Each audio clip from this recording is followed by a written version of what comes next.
Hello, my Teaserking family. How is everybody today? I am fine. I didn't swim today because I'm just so fucking tired and I wanted to do class earlier and take a nap after. Um,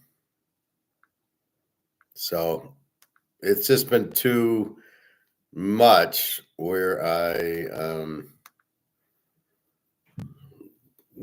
work all day, get up early, and then go to the pool right after, not come home, not take a break, and then I get home and then I'm eating dinner because I'm hungry, and then I'm doing class until 10, 11 o'clock. So I can't, I got to take a break. And Wednesdays, a lot of classes at the pool. So it's probably a good day to take a relax. Not a day off because I like swimming every day, but I need my sanity.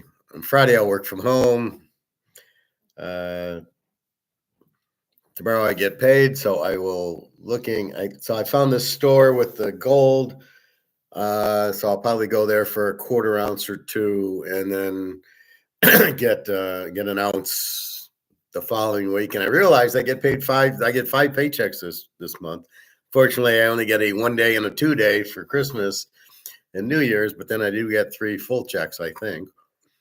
And I got my Social Security. So anyway, I'll enjoy that. Anyway, Teaser King price, $50. You can have the pros through the Super Bowl, which will be 4 weeks. Or you can pay 25 a week or 75 a week, whatever you're going to pay me for that. So if you want for $50, you get the rest of the pro year. College, I've already made my picks are posted for college, and my lock, I have one lock posted for the pros, and I'll post the other probably Friday since they don't start till Saturday.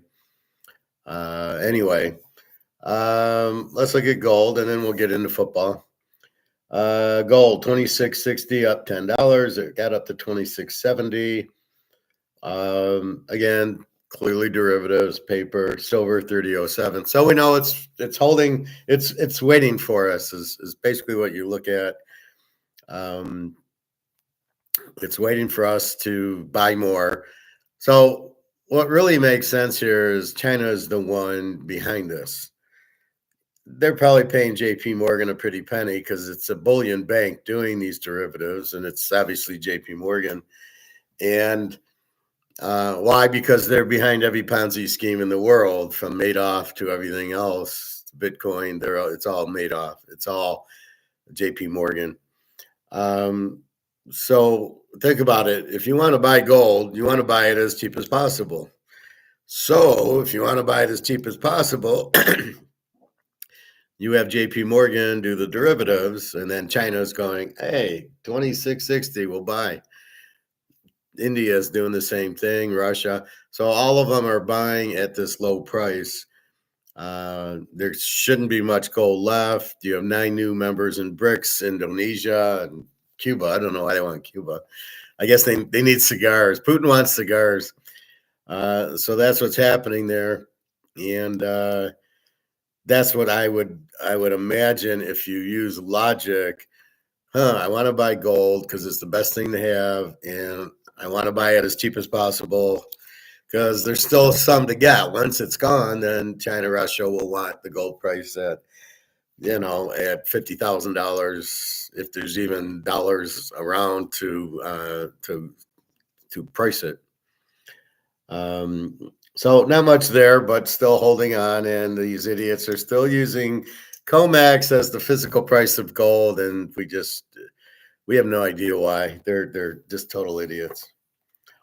All right, we'll get into a few other Egon things after. I want to get into football because I tend to get carried away in gold and silver, and then I don't talk football, which I know a lot of people want my opinion.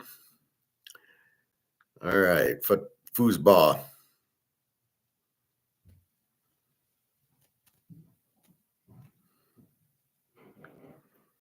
we have NFL odds. So we'll talk NFL first. There's so few games, it doesn't really matter. Then we'll get into the college. We've got San Diego 2.5 and 3, 42.5 to Houston. Herbert against Stroud. We got San Diego's a B team with an 18 defense. Houston's an under team with a 22. Stroud's terrible, doesn't do much. They don't score a lot. Their defense is okay. San Diego, Mack and Boza and James and Herbert. It's going to be, I think San Diego's defense is going to be a little too much here. But we will see. That is game one. And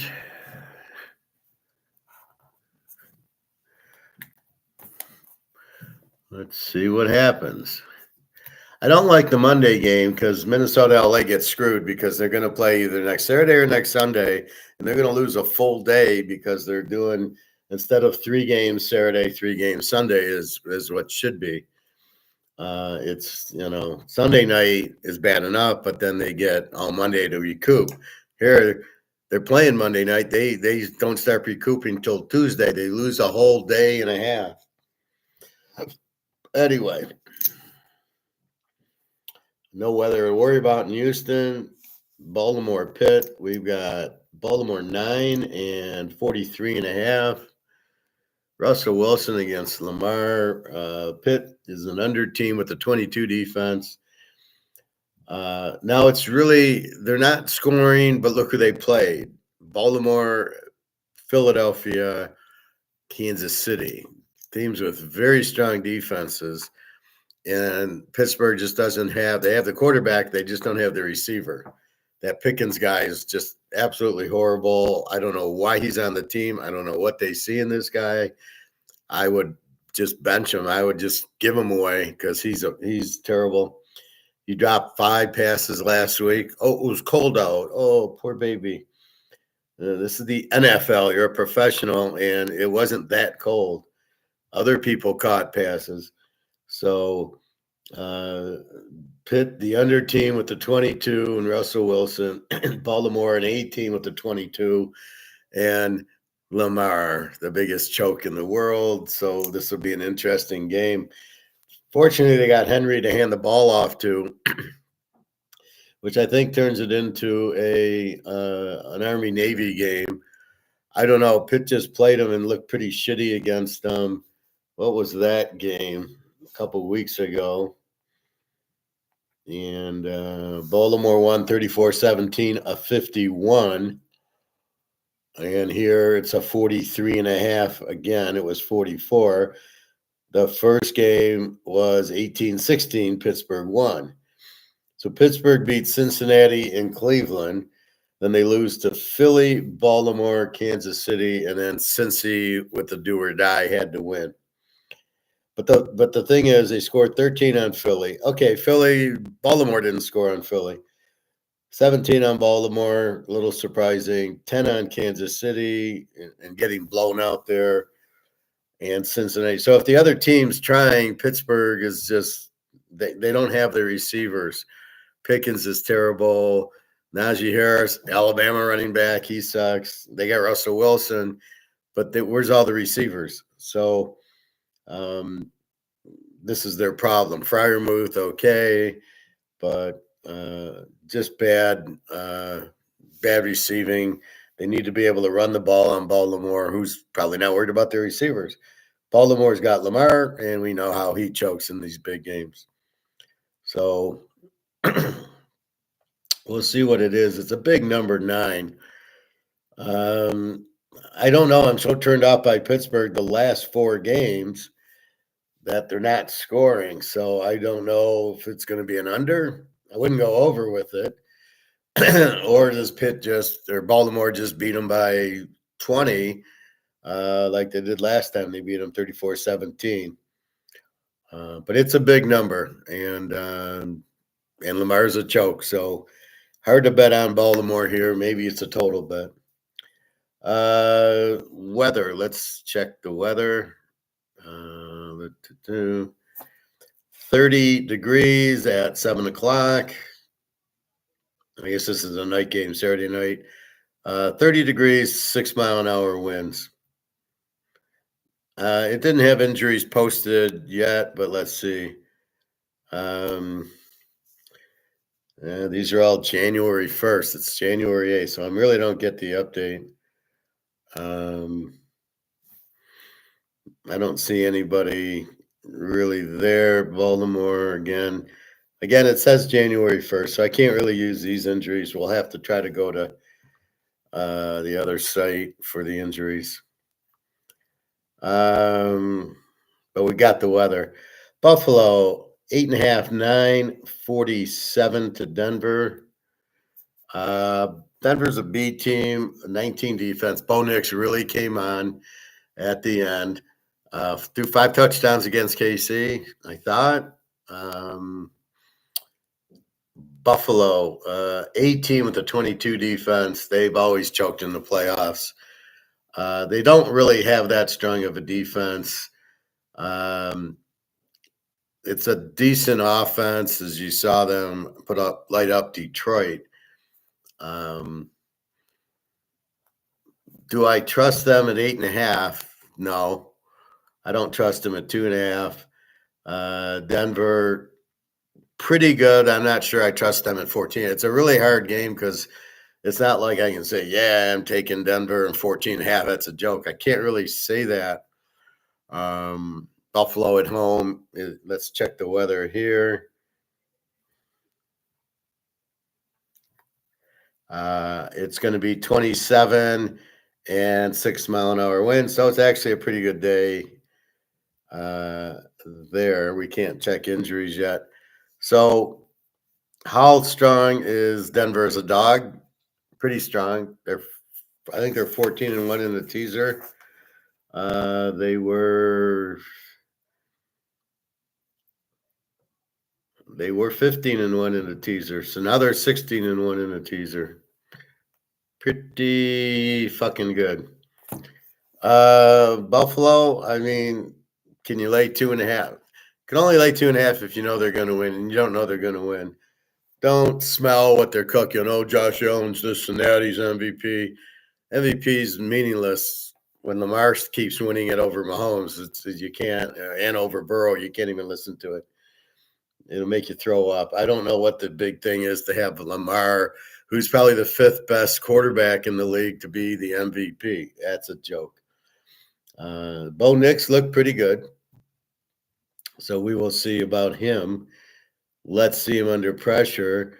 They did get the monkey off their back and beat KC, but granted, it was with Carson Wentz, not Mahomes. But still, the defense was there, and they lit up the defense. So Nix had 5 touchdown passes last week. So he's out more confident than obviously early in the year, and he's been playing well. We will see. I need some more thinking on this. Let's see. Philly, Green Bay. We got Philly 4.5, 45.5. Love. I'm not sure if Hurts is still in concussion protocol. It's 3 weeks now. And it's not his finger. It's funny how the injury report said his finger. And I go, what? I thought it was concussion. Yeah, it is concussion. He hasn't cleared protocol yet. He really got his bell rung. And if they have to go with, Pickett, then we're picking Green Bay. Love, I know, hurt his elbow, but I didn't think it was too serious, although he should have finished the game up. That was a big mistake to lose to the Bears. Now they got to play Philly instead of playing the Rams, or instead of playing Tampa. So Green Bay, Philly, both teams are A teams. Green Bay 20 defense, Philly an 18, 45.5 total. Love against Hurts. Green Bay is very strong in a teaser this year. Philly with the big defense. This will be a very interesting game because it's hard to score a lot on Philly. Green Bay's got a pretty good defense. I mean, if Hurts plays, I still probably think Green Bay's a live dog in the game. but Philly's defense will hold them down. So, probably low scoring. Maybe you take Green Bay as the dog. I don't know how you can take Philly because I don't know that you can trust Philly to win with Jalen Hurts if he's the quarterback. Washington, Tampa Bay 3-50. Washington, a B team with a 23 defense, and Daniel. And Tampa Bay, an over team with the 23 defense and the Baker. So Tampa scores like 30 a game, but their defense is at 23. I'm not going to give them an A or a B. It's got to be like 20, 19, 18. And Washington's a B because they score about 28 and they give up 23. So they're not quite an over team. Maybe they score 25, 26. But they're better than an E team, which would be 22, 22 offense and defense, 23. So they score a little bit more. Now Daniels looks smooth. I have no problem with him. They're a very live dog getting 9. Tampa Bay, I wouldn't trust them against Daniels to get 3 at all. The total, I think we can work with that. I think that'll work very nicely. Just judging by the way these quarterbacks play. The weather, I think it's let's check the weather. Green Bay, Minnesota. In Philadelphia, it's 36 and pretty mild. And in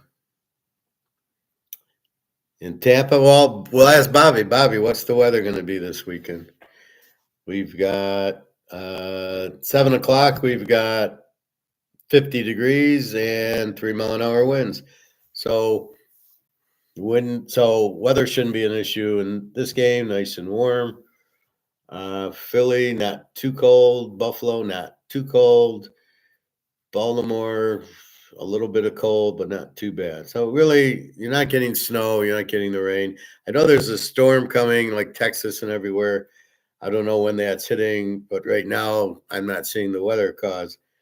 Minnesota, LA, we don't care about the weather. They're in a dome. So we got domes in Houston and LA.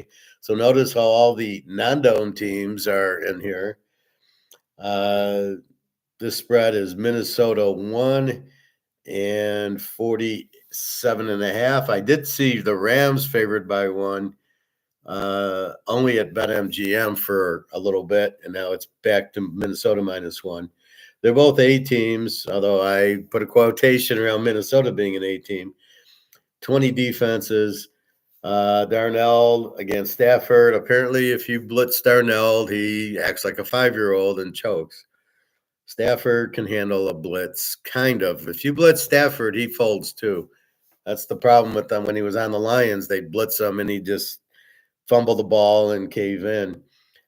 So they're both kind of weak quarterbacks to blitzes, but I don't think the Rams defense, I hope they watch the Lions game and at least go, hey, yeah, if we blitz him, he chokes. We will see. But it's A against A. I don't know how the psyche is of the Minnesota, as bad as they looked against the Lions, not scoring 3 times inside the 10. The offensive coordinator should be fired. He is an idiot. And then I looked at it was Wade Phillips' son or grandson or something like that. And I go, well, that makes sense. He was an idiot too. Wade was the terrible defensive coordinator. Bum was the good one. He could take Hisnt and beat Yornt and take Yornt and beat Hisnt. Wade Phillips sucked. He was a terrible head coach, and his son is a terrible offensive coordinator. So he'll probably get the Bears job. I don't know. The play calling I saw last week, a fucking monkey could have called better plays. You've got to run the ball. You've got to do the Dave DeCasper play action pass. You cannot just try to throw from the 5-yard line or the 3-yard line. There's no room. There's no room to throw because the defense, they only have to cover 10 yards. It's just a joke. You cannot rely on it. You must run the ball. And, I just never, saw them try to run it. I think their play calling sucked. Your quarterback's got to be under center to do a quarterback sneak. or you put your Cam Akers to do a quarterback sneak. You can't hike the ball 5 yards back when you're at the 2-3 yard line. You can't just give up 5 yards of position. And the idea is not to throw a pass. The idea is you have to run a sweep off the right side or something. They're aggressive going after the ball. So that's why the Dave Casper play action pass always works, because nobody's thinking tight end. They're trying to stop the running back. That's why you got to run a little bit to set it up. You run on first down, then you look like at least have a running thing. These offensive coordinators, this is where you can tell in theory they're stupid. The offensive coordinator has to be able to trick the defense. You can't put 5 wide receivers out, ain't tricking the defense.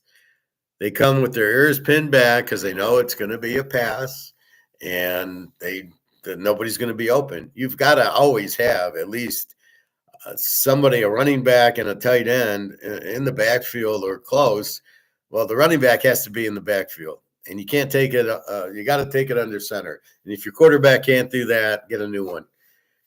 You've got to be able to have the quarterback under center, where it could be a quarterback sneak, or he's going to hand it off to the running back, where I better play run, not 5 wide receivers wide where I don't have to play run. They're not even looking that they're gonna run the ball. What kind of idiot coach is this? The defense, you need to fool them. You can't just run right at them. So I don't know. Fortunately, the Rams defense the Lions isn't strong. It was just pressure. And they've acted like they never saw blitz before. Yeah, you do a hot read, but that's why you got to be under center. You got to be under center and take it and go back 3 steps and throw the ball, not be in the shotgun. The whole quarterback that can't be in a shotgun. If you can't learn to take a center snap, then go play golf or go play tennis. All right. So in that game, I don't know. I would think that would be the closest game of all. Green Bay Philly could be a close game. Denver Buffalo could be. San Diego Houston probably will be. And Washington Tampa for sure will be. The only game that I see is possible blowouts, Baltimore Pitt, because Pitt has probably the worst offensive coordinator I've ever seen. This guy in 4 big games in a row hasn't shown up. Even against Cincinnati, they didn't show up. All right, KC and Philly, I get. Baltimore, I didn't get because they're not a good defensive team. So I think it's going to be the same problem. Russell Wilson has nobody to throw the ball to. It's not his fault that George Pickens can't catch. Freiermuth's all they got. I don't know where all the other receivers are. And if you don't, then you better start running the ball. And if you're going to go on 4th down, don't run it into the middle of the line. So this Arthur Smith guy, how he's even a coach is beyond me. How he was a head coach, that's how bad Atlanta was. And then now he's an offensive coordinator. Excuse me. At what point does he know anything about offense? This Arthur Smith is one of the worst minds I've ever seen in my life.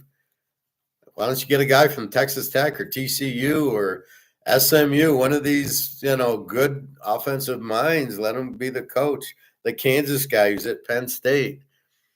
Why don't you go get that guy? He knows a lot more about offense than this Arthur Smith. And the Bears are interested in looking at him. I don't know. So that's the pro playoffs. So I have one lock in there, and I'll probably play all of them. And could be live dog, could be a total. Anyway, there's a lot of coaches fired, and it's all the teams that don't score, and it's all the Z teams where the coaching vacancies are. And it's just funny how that works out. If you can't score, you can't win. And the question is, why can't you score? And normally it's because there's no quarterbacks, right? Chicago, Carolina, I mean, the quarterbacks are terrible. I don't know if the Jacksonville, Trevor Lawrence, whoever thought he was good. That's why Urban Meyer quit. He saw that and he said, I can't, this guy's terrible. I had better coaches at Ohio State or quarterbacks. Tennessee, New England, Jared Mayer. I heard he got fired because he was supposed to lose the last game. They would have got the number one pick and he won. And the coach said, well, I told you to lose. You didn't lose. You didn't listen to me. I'm the owner. Goodbye. As he should have. If my boss tells me to do something, I'm doing it. I'm not going to go against him. So Mayo got what he deserved. I never thought he was a good coach. The JETSs, no, they got Aaron Rodgers, so that's a little bit baffling. Terrible, offense, defense. I mean, what's going on there? So a lot of the coaches that are getting fired, Chicago, no quarterback, another wasted draft on a kind of Pickett and Trubisky, and now Fields, and now this guy. I don't know who they listen to make their decisions, but they're not listening to me, or they wouldn't be doing this. They would have drafted Penix and been fine. But no, we'll take Caleb instead. Okay. Good luck to you, Chicago. So you notice they're all Z teams. They're all teams with pretty weak offenses and pretty weak defenses. And the bottom line is pretty bad quarterbacks. Steve Young at Carolina, and this one. And but look at Washington. They get Jalen Daniels. All of a sudden, the coach is fine. Yeah, he's a good coach. Last year, he sucked. So you got to be careful with that. Carolina still sucks. Just pathetic. All right. So let's go into college football. We got two games. In the Orange Bowl, we got Notre Dame is 1-45. I don't know what Bobby was looking at that he thought that this was the line had dropped.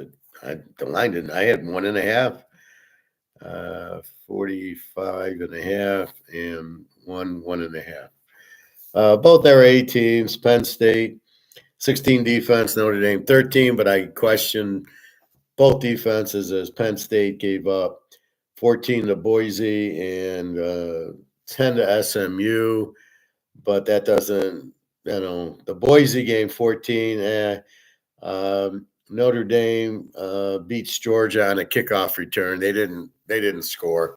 They just played defense, and so did Georgia. So it's just a fluke. The quarterback got sacked. That's twice. That's how they lost back on a sack where he was throwing and it hurt his elbow. And this guy didn't read pressure and got sacked. But I do think that will bother Penn State, who in a big game chokes. And they haven't had a big game yet. They played Boise and SMU. Very strange seedings here. Oregon gets Ohio State, and Penn State gets Boise and SMU, and Texas got Clemson and Arizona State, two teams. Well, Arizona State should have been there, but not Clemson. Miami should have been there. Where's Miami? I think Notre Dame's the better team here. Riley Leonard's terrible, but so is Aller from Penn State. He never shows up. And look at against Ohio State, 13 points. And that was the only game they played against anybody good. So hard to believe they're going to light up Notre Dame. Notre Dame, they run a lot, but they play defense and they get the turnovers. I don't know. I don't trust Notre Dame in 4.5, and I don't trust Penn State in 7.5. Texas, Ohio State 5.5 and 52.5.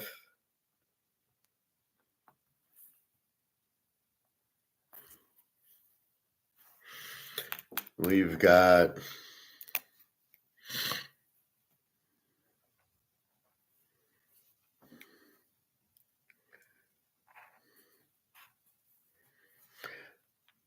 an A team in Texas, 17 defense, but they gave up 31 points to Arizona State.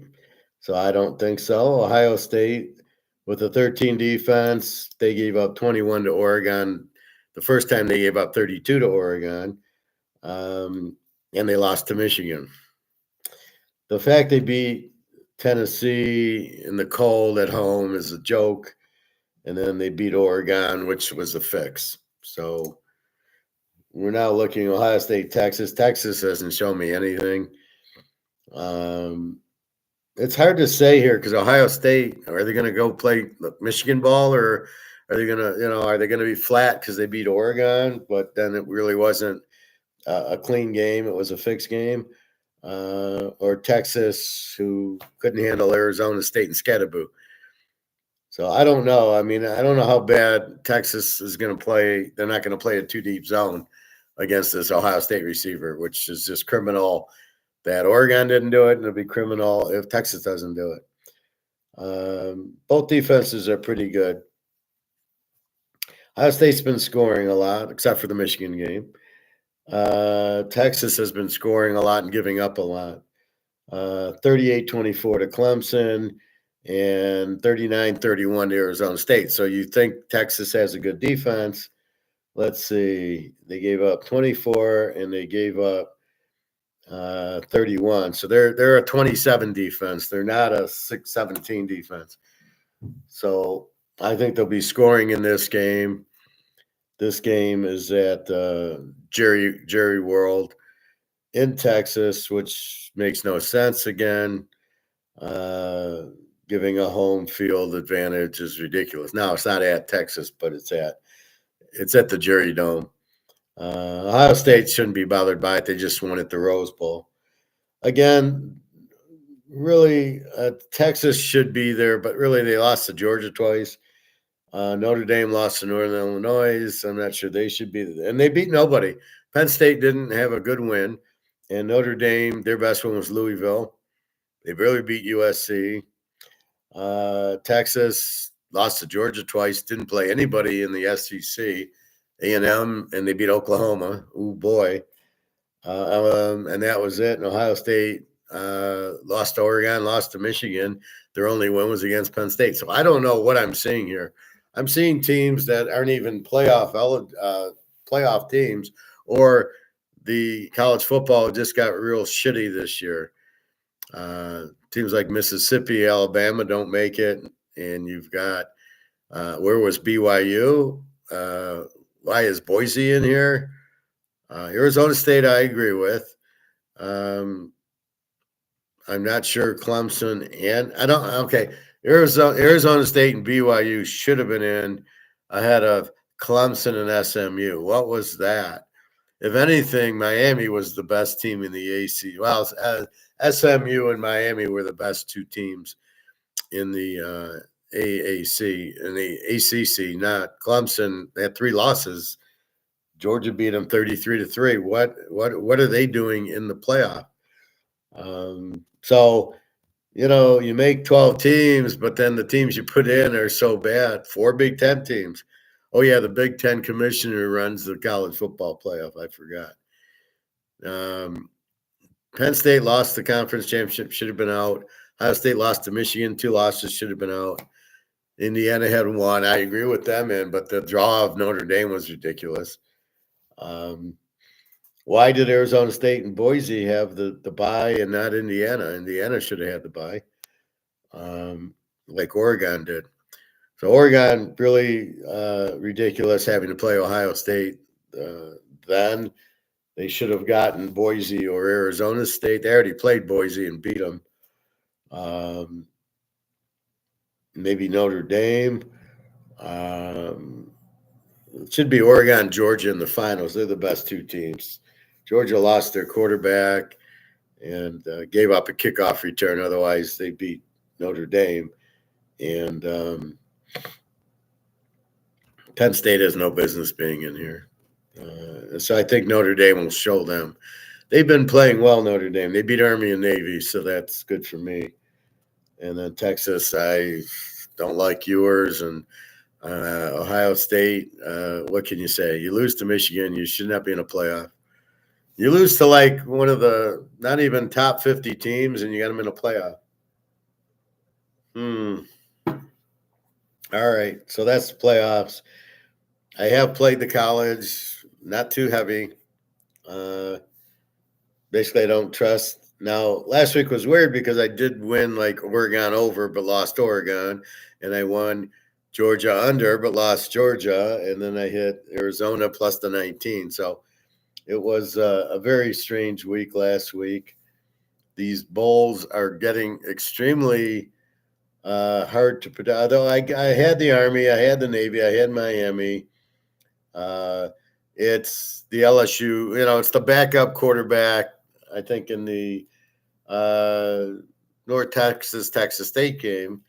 I have the backup quarterback, so I can't play the game over. I played Texas State. I'm laying 7, and the North Texas quarterbacks, their backup, throws for 350 yards. So, again, you have no information on them. So, the problem with the bowl games are it's like week 1, you don't know. Although you kind of know if the guys are playing, like Miami, Cam Ward played, or like Duke was out. I did hit the old Mississippi game. So you do get that, but you don't. It's just like new, and I need data to say and figure out the game. I can't figure it out when I don't know half the players are gone or they're not playing. Oh, they do play. So the bowls are extremely tough. These playoffs, again, you have a bunch of teams that played nobody, so you really don't have a feel. I don't know how good Penn State is. I don't know how good judging Ohio State. They're not very good. Texas lost to Georgia twice. I know Oregon and I know Georgia, and unfortunately, they both lost as dogs. Which you got to be kidding me. So I'm just scratching my head there. All right. Anything else on football? Just bring it in. We are going now. I was watching somebody. I don't know him and his sidekick.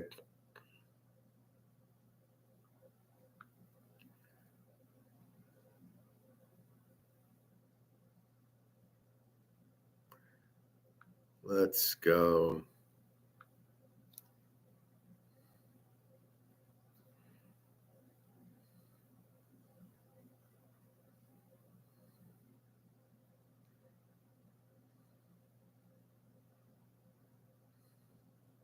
See, I don't get it. I'm looking for the videos I was just watching. And where the hell are they?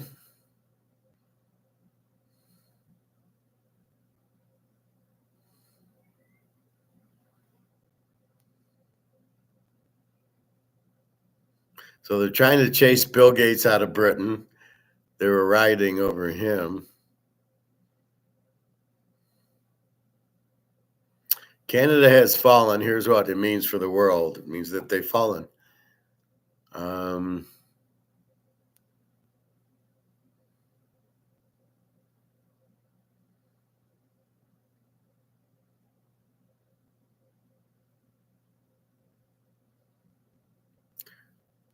I was watching something about the central banks. Where is that?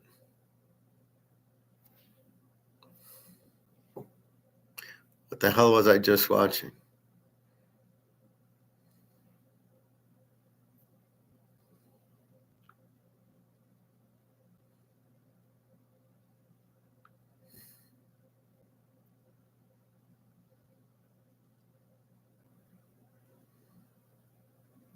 Probably this one.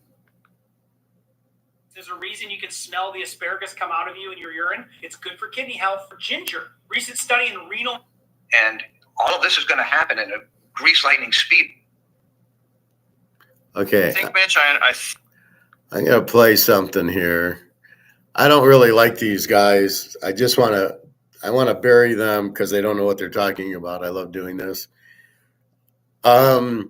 So they're talking about the Fed and banking and everything.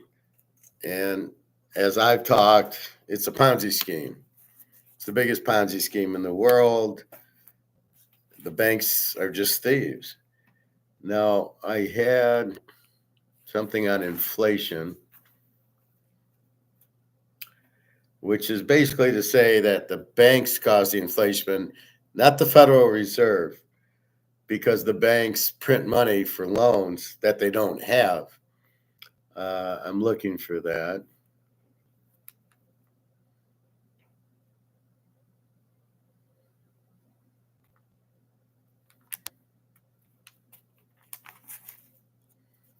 Okay, here it is. All right, so I'm gonna let you hear this, then I'm gonna answer.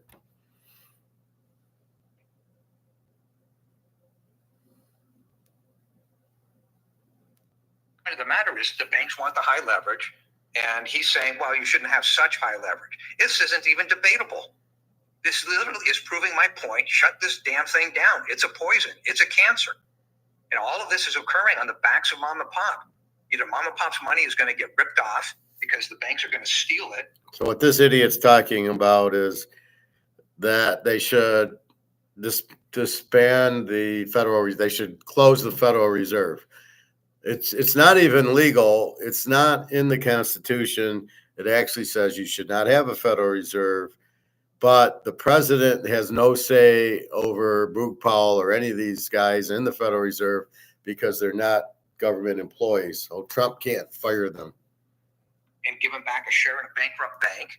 Or because of the shenanigans, paper chasing paper, the pensions and the 401ks are going to shaft mom and pop.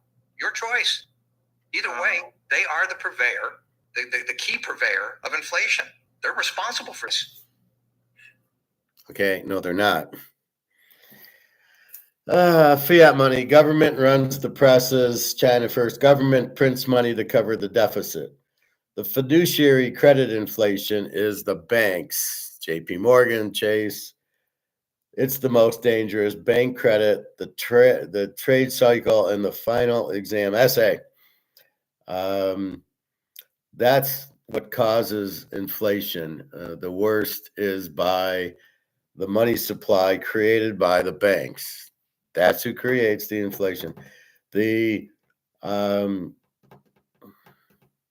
fiat money, the government runs the printing press is also inflation. I mean, this money being printed, but it's the banks who are doing most of the money printing. They're the most dangerous. The bank credit. That's the real inflation. Debasement. Oh, let's hear the real definition. Romans 68 AD to 500 AD. Nero started it, burned houses of wood to put up marble. That was nice of him. Silver and gold was 100%.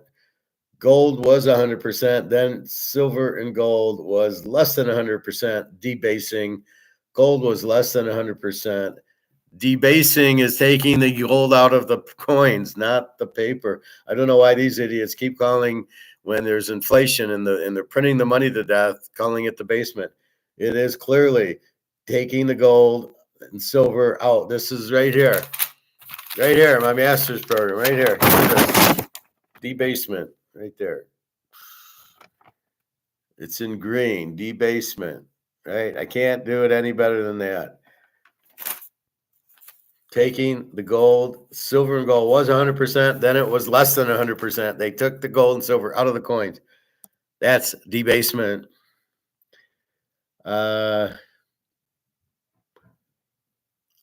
So the three types of inflation: money supply increases faster than prices. Prices raise inflation rates. Money supply equals prices. Or the hyperinflation, which is the worst days, money supply increases, prices increase faster, expectations drive the whole system. So when you're scared of it going up, you buy more, which forces higher prices, and off it goes. Now, really, the inflation is printing the money and making it devalued by printing, which is what the fiduciary credit inflation is they just keep loaning it out and loaning it out and loaning it out. The government does run the presses to cover the deficit. So they're only printing 2 or 3 trillion, but not what happened with the petrodollar. Those are done by the banks.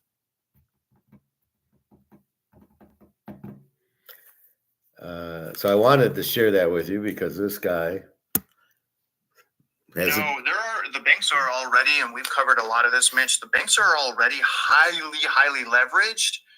So when I hear President-elect Trump say that he wants to deregulate even more, Mitch, that concerns me.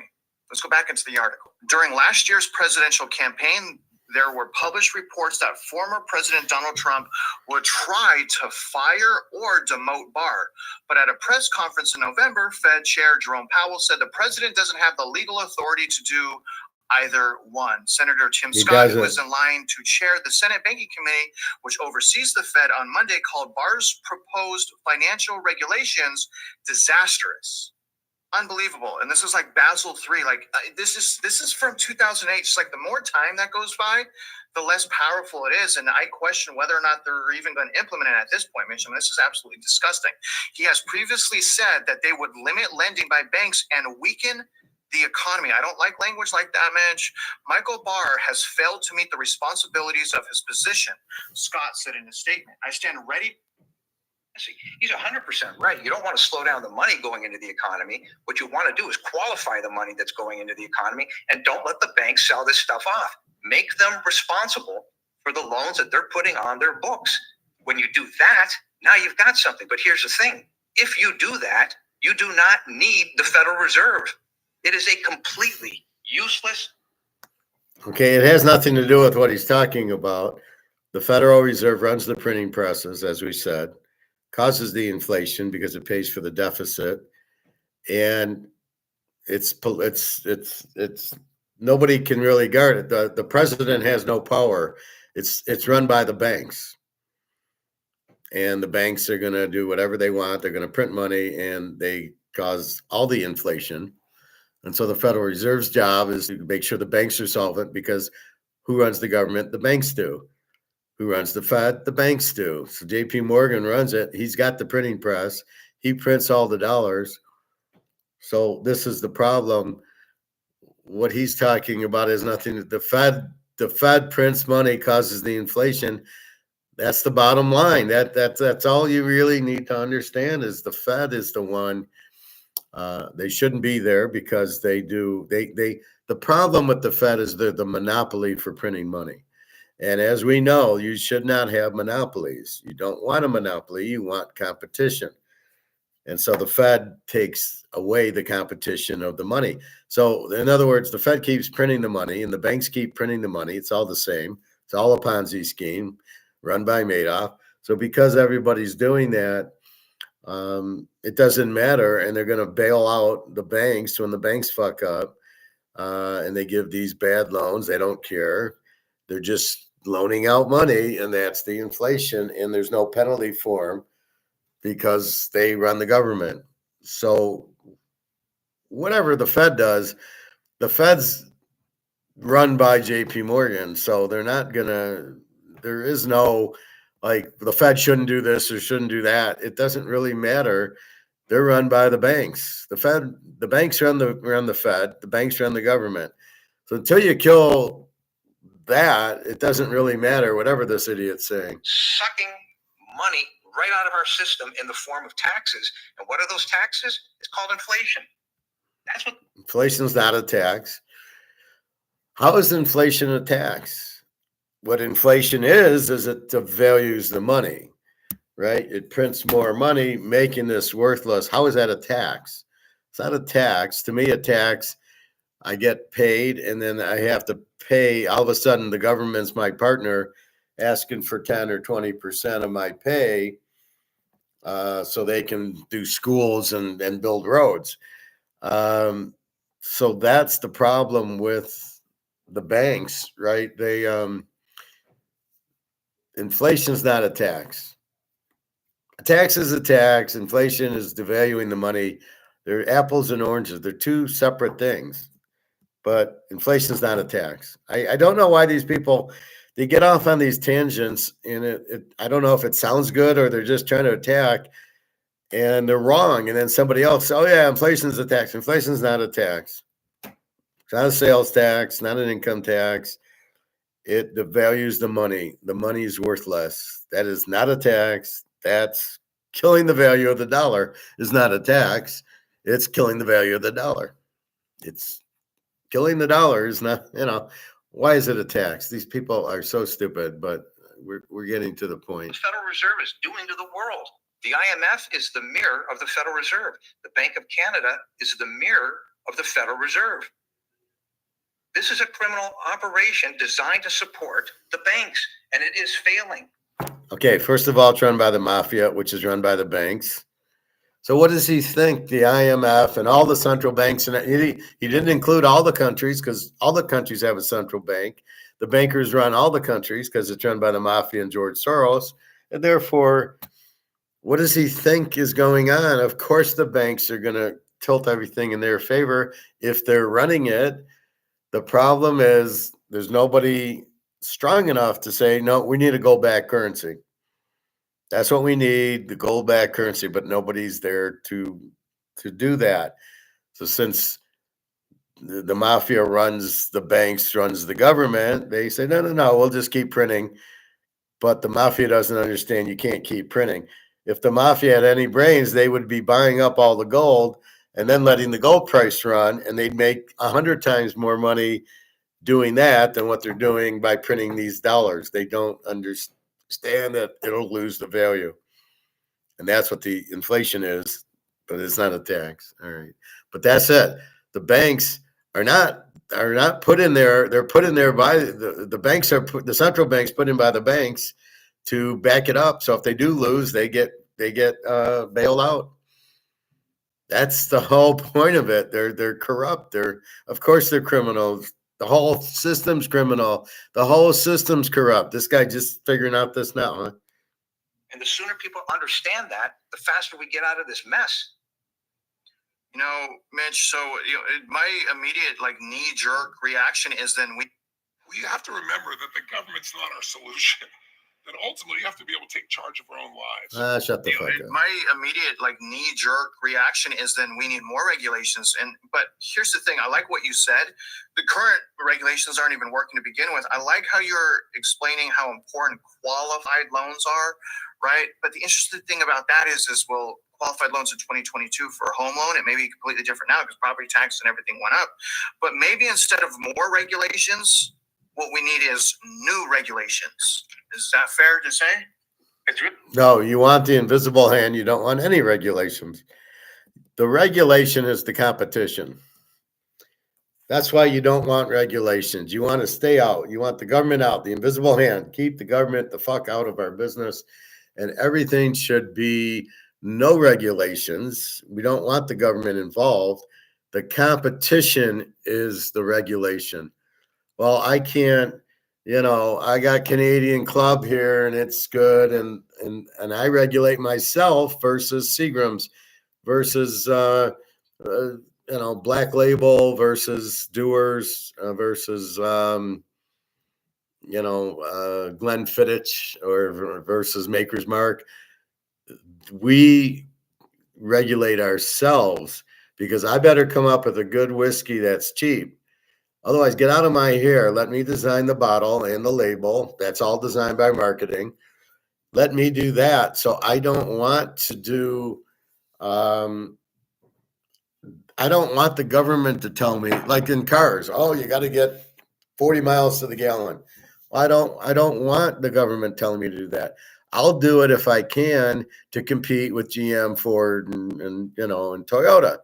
And I'm Mercedes, so I'll make a better car, and that's why you don't need regulations. All the government does is fuck everything up, because again, we don't want the government involved because all they do is price controls or the regulations where they're forcing companies to do things that they don't need to do.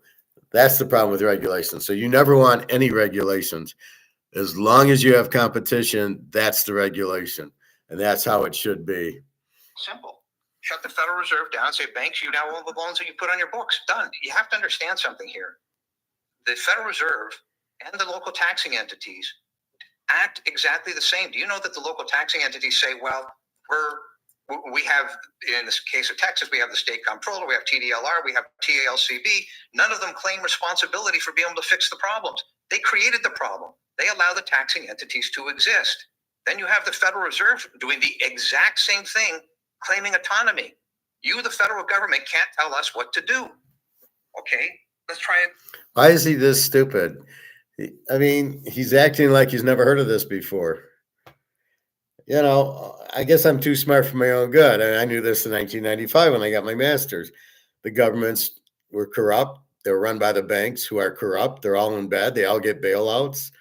It'd be nice to lose a football game and then say, "Hey, give me a bailout and I'll cover me because I lost." No, it doesn't work that way, or poker or whatever.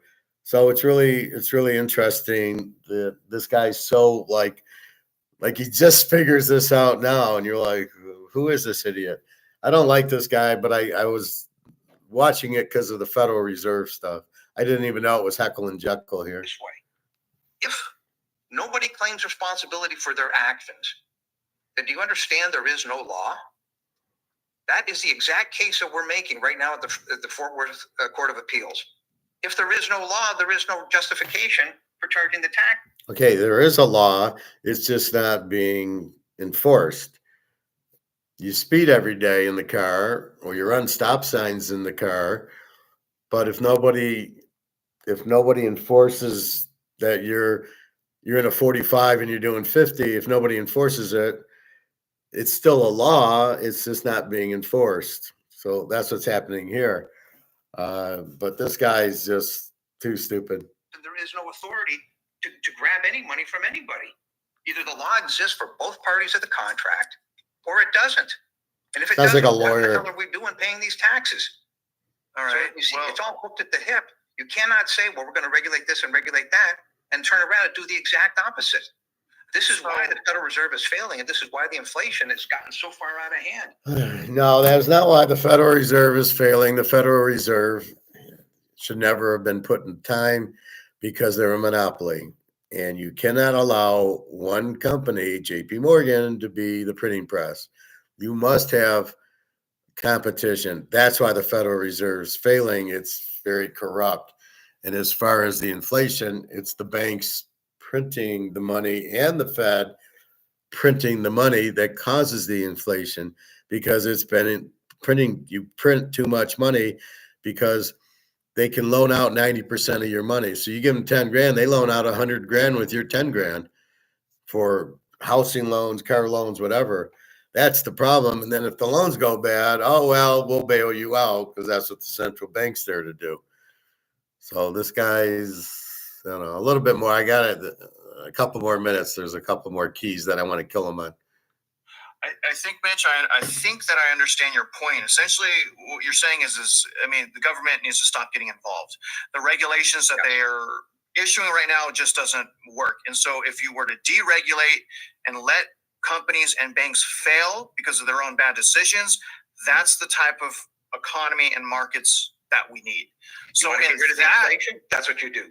now Kill that, the Federal sir, Reserve. You want to get rid of inflation, you have gold-backed currencies, what you do, not getting rid of the Fed or getting rid of this or that does not get rid of the inflation. The inflation is there because the dollar's not backed by anything. It's tiring to hear idiot after idiot after idiot, but they'll come across like they know what they're talking about. And this is the problem. So you'll believe this idiot because of the way he comes. Well, no, if they do that, they'd get rid of inflation. No, they wouldn't, because inflation is still, the money is still not backed by anything. The banks are still going to print it, and the banks are what causes the inflation. That doesn't go anywhere. The problem of the inflation is you need gold-backed currency, so you can't print it, because the more you print, that's the inflation. Again, clueless guy here. I'm loving this. I'm having a fun time. that makes sense, right? But unfortunately, the way that the country's been ran the last few decades, I mean, and I always say it's Since guilty till proven innocent. 1850. When I first hear deregulate, it's a knee-jerk reaction. And I'm like, you guys are just going to screw us once again. So what essentially you're saying is what needs to be done, right? But we don't know if it's going to be done. Do you have faith, Mitch, that they're going to make, that this new administration is going to make profound changes in our economy and our markets? No. Well, okay, let's bring this back to math.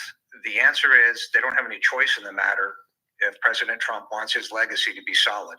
And I'm going to make this point tomorrow night at this meeting. If you look at the amount of money that's been stolen by virtue of inflation, which is a tax, and I've walked this through in this document, I'm chomping at the bit to get this thing out into the public realm. But if you walk this math through, The central appraisal districts across the United States in the last 5 years have created 21.25 trillion of hyperinflated real estate valuation, from which in the year hyperinflation. Hyperinflation is the worst stage. Hyperinflation is when the money supply increases, prices increase faster. How do we have hyperinflation now? We don't. What is this idiot talking about? I mean, I wish they would at least understand and read. If they're going to say hyperinflation, it's the expectations that drive the system. It's the people getting off the Titanic is the hyperinflation. They're going hyper. Oh my God, the tuna fish is going to be $12 tomorrow. I better buy more and more and more. It's the money supply increases, prices increase faster. So they're printing money and the prices are going up. That's Germany 1920. So don't say hyperinflation in the real estate market. The prices of the houses aren't going up. They went up a little, but it's the interest rates driving the price up, but there's no hyperinflation in the housing market. 2024, a few days ago, they stole $450 billion from mom and pop. If you look at the Federal Reserve and the economic damage that it's done in terms of inflation across the U.S., never mind the rest of the world, just across the U.S., that's massive amounts of money created by inflation to the tune of, let's call it 10% a year in real numbers. The CPI is a lie. Let's call it 10% on inflation. These are trillion. Feeling stuck, struggling to focus, Jesus forgetful, or Christ, frustrated these by missed commercials. opportunities? Let's call it 10% on inflation. These are trillions of dollars additional. So the reality is the economic damage that's being done to the system itself is going to cause the system to implode, right? The only fix that somebody could say is, well, we'll just keep printing our way out of it, and then it turns into the Weimar Republic, which is why I keep saying this has got to be reversed, and it's got to be reversed quickly, because if it doesn't, the market at some point will wake up, and it's got to be reversed. Once you print the money, you can't reverse it. There is no remedy for inflation because you've printed $160 trillion. There is no cure for it. Even if you printed 50 trillion, there is no cure for the inflation. You've printed the money and you've made it worthless. There's nothing you can do except back it with gold is the only out. You can't reverse it. I like listening to these idiots because they show you what it's kind of like questions and answers from the audience where I can bury this guy because, again, the more he says this, the dumber he looks, just like Andy Scheckman and sometimes Alligator and Peter Schiff. So, again, he doesn't understand it. It's not – you can't reverse inflation. It is not the CPI. It is not prices that cause inflation. It's the printing of the money causes the inflation. You've got all this money out there. It's devalued because you've printed too much of it. That's it. It's not 10%. To even say it's a percentage means you don't know. I have no idea what the percentage is because it's how much dollars were printed, not the prices, because the prices, as we've said, can always look at, they tried to raise the Camry to $35,000 and nobody bought it.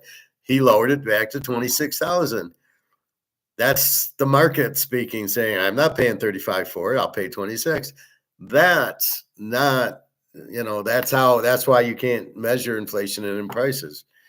Sure, when it went to 35, but when it went down to 26, it's deflation, which is a made-up term. There's no such thing as deflation. It's prices going down is called the market, and it's called prices going down. If nobody wants to buy it, the price goes down. We have a Barry Bonds card. That was probably worth $1,000 in the day, 100 count. When this came out, it was probably 1,000. Very sharp card, but nobody wants it because he didn't get in the Hall of Fame because he did steroids. Is that deflation that the card went down in value? No, that's not deflation. That's the market saying there's no demand. Is the dollar going out? Is that deflation? No, there's no demand. Nobody wants this dollar. So, I mean, it's simple.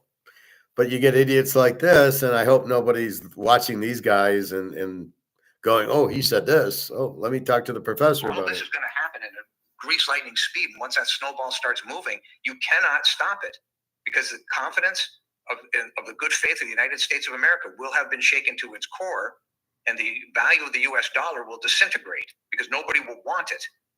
You've got to restore credibility. He's on the right track. Does the Trump administration know of anything that I'm speaking? I have no idea, but I'm hopeful that by tomorrow night's meeting, this thing will start moving where it's got to go. And this needs to happen on a national scale, and everybody's got to know what's happening. But this document that I've got, I mean, these 50 bullet points, this is serious. I hope that your meeting goes well, man, and we'll keep the viewers updated on all of that. But the thing here is like, let's just let the banks fail. The risk of dispute over the position could be distraction from our mission, Barr said in a statement from the Fed. In the current environment, I've determined that I would be more effective in serving the American people for my role as governor. Well, if he didn't implement. Okay, so that's enough of that. But basically, that's what you're looking at is when you have central banks, they're gonna cover the banks, so the banks print and print and print. And if the bank has bad loans, the central bank's supposed to make them whole. That's what the role of the central bank is, to cover the regular banks, because the regular bank's job is to print and make as I said, we give them $50,000. They owe us the interest, and if we ever want the 50,000. However, the way a bank makes money is to loan its money out and make 6% and give us 3%, and they make 3%. That's what a role of a bank is. People think their money's safe in the bank, which it's not, or the bank takes whatever they can't loan out and invest it in mutual funds or bonds or stocks or whatever, which they're not supposed to do. Those are very risky. So the central bank's there to cover the bank for taking risky loans. Or it's like the central bank, if I was a bank betting on football games and I lose, then I have the central bank paying me back. Hey, you owe me $10 million because I lost. I took the Raiders. Oh, okay, here you go. Here's your 10 million. That's what the central bank's job is. And there's no competition for it. And the banks don't have competition. I mean, they're kind of do, but they're loaning money out. So maybe I go to JP Morgan or Chase or Wells Fargo for my loans, but maybe not. Anyway, so that's what you have, what you're looking at. And as I said, but the central bank, if you got rid of the central bank and you never had one, you never should have had one, then the banks would have to compete against each other and not do bad loans. Now, the one point that he did make was if a company fails, you should not rescue them. They should go out. So if you don't know what you're doing, it's like a bad football coach, and we've seen how many of those. If they don't know how to coach, they should get fired. In the central bank world, they would just, keep them on. That's the problem. You got to let bad companies go out because they're bad. They don't know what they're doing. And if you keep if you keep helping them like General Motors and Ford, they keep fucking up because they don't know what they're doing. But they're getting the government bailouts to stay in business, which is wrong.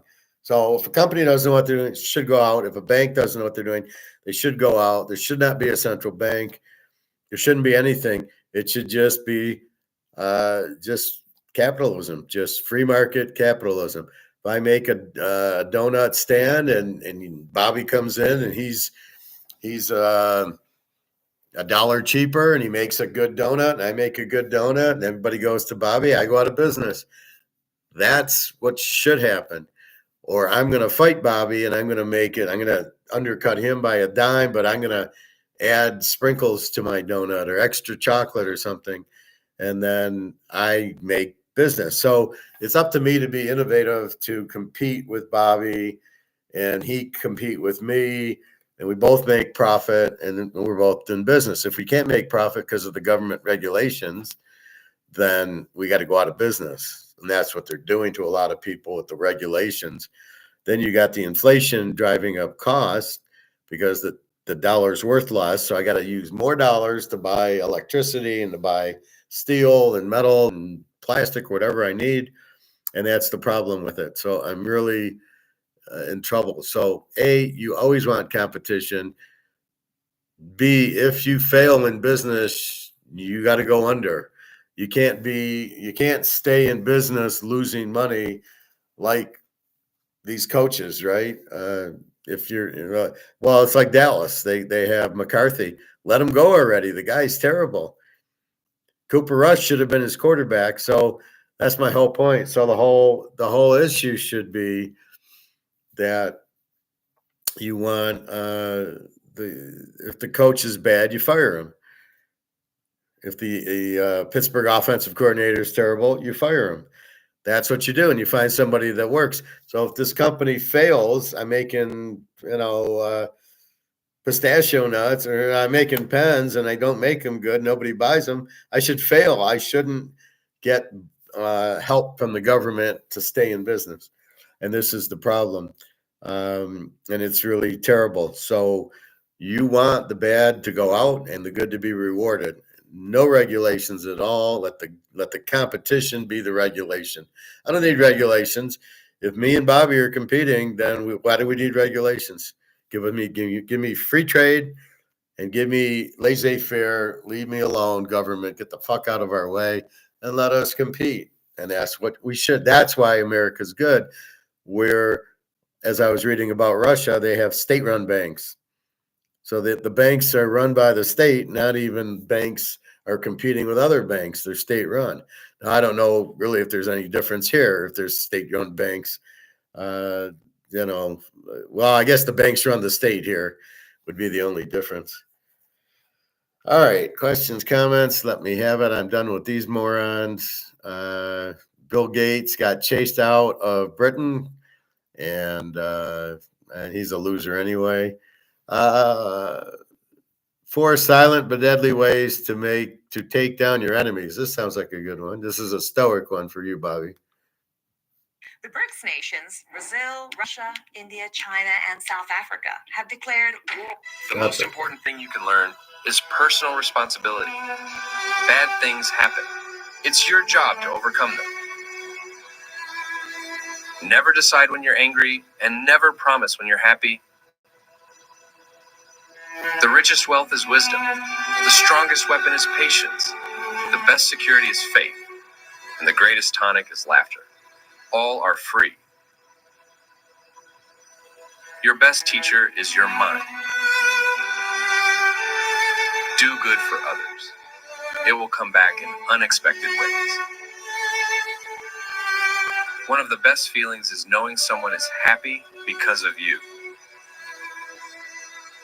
Feed a dog for 3 days, and it will remember you for 3 years. Feed a human for 3 years, and they will forget you. I don't know about that. If you lose a friend because you're honest, it wasn't a good friend. Think twice before telling a friend your secret. Don't trust too much. Don't love too much. Don't hope too much, because too much can hurt you deeply. That made no sense. One fake friend can do more damage than 5 enemies. If you want to be strong, learn to enjoy being alone. I never faked how I care for anyone. If I stopped caring, it's because I found out that you weren't worth it. Choose the right companions, as they greatly influence your journey. Don't trust words, trust actions. People can tell you anything, but actions tell you everything. People do not decide their futures. They decide their habits, and their habits decide their futures. Know when to start and when to stop, as not everything needs to be pursued to the end. 4 ways to defeat your enemy.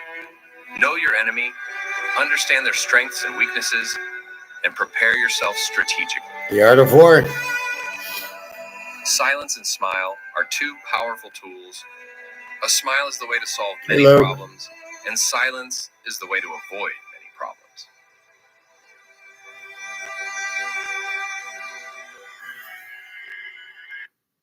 Okay, today's Egon.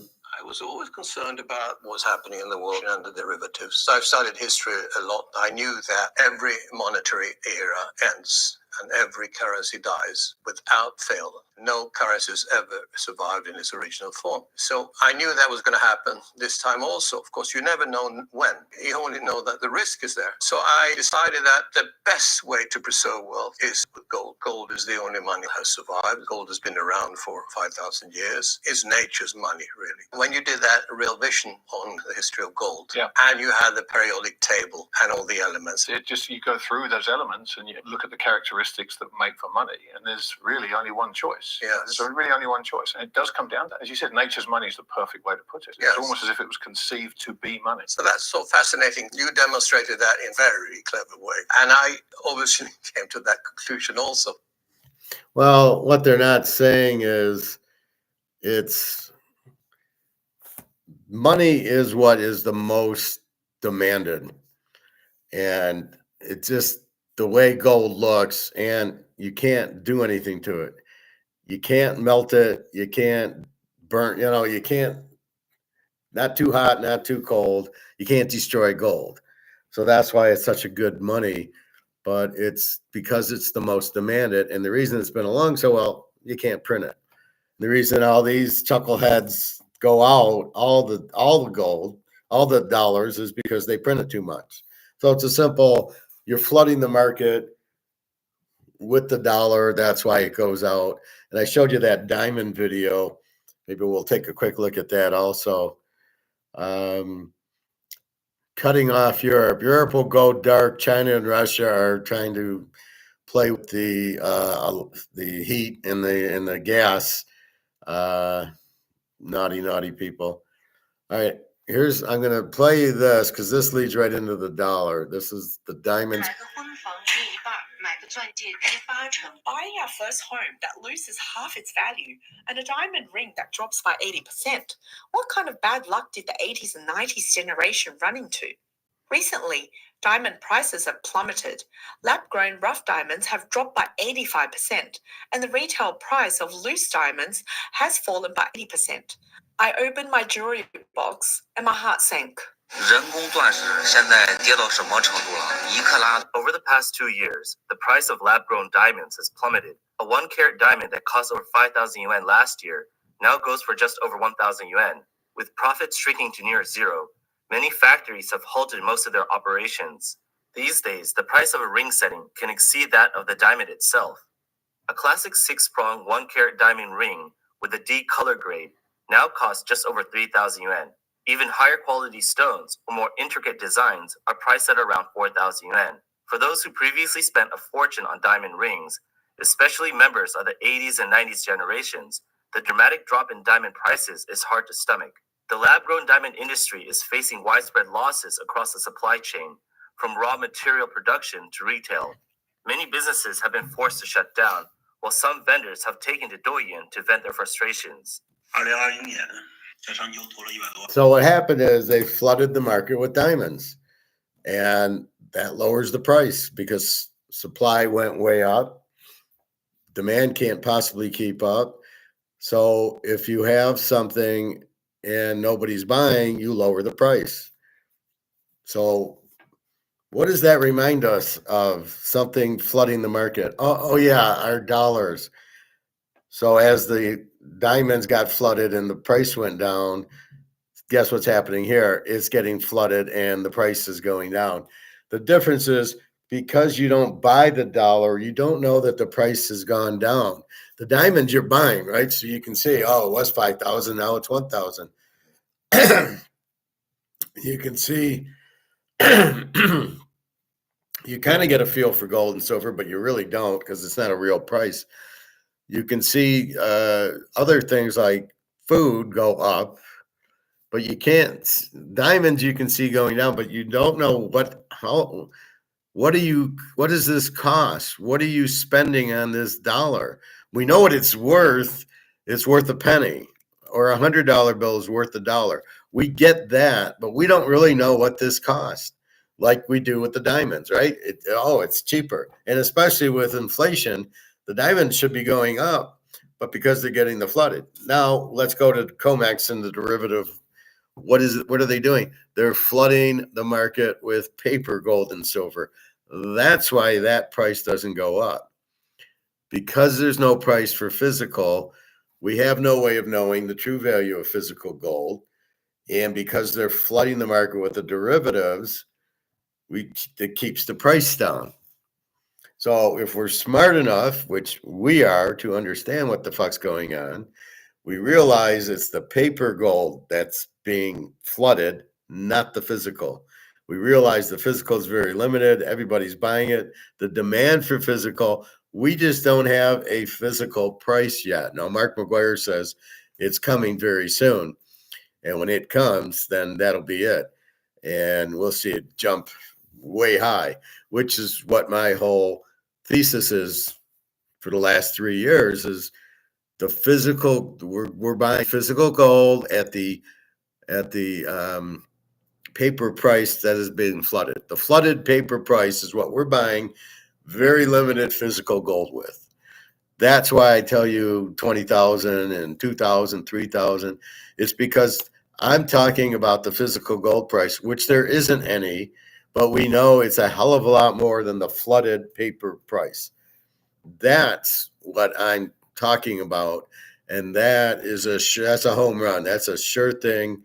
Now with BRICS, with the gold and the central banks needing to buy it, they're enjoying buying it at these flooded paper prices, knowing that it's not. So if this was the lab-grown diamonds, but the real diamonds, so lab-grown are not real diamonds, it shouldn't push the price of the real diamonds down. I'm surprised it is because, okay, I can't buy the labs are really cheap. But if you're buying a diamond for your girlfriend or your wife, and you run it by her saying, I'm going to buy you a nice diamond, and you buy it, and you don't tell her it's lab, you tell her it's real, she won't know the difference.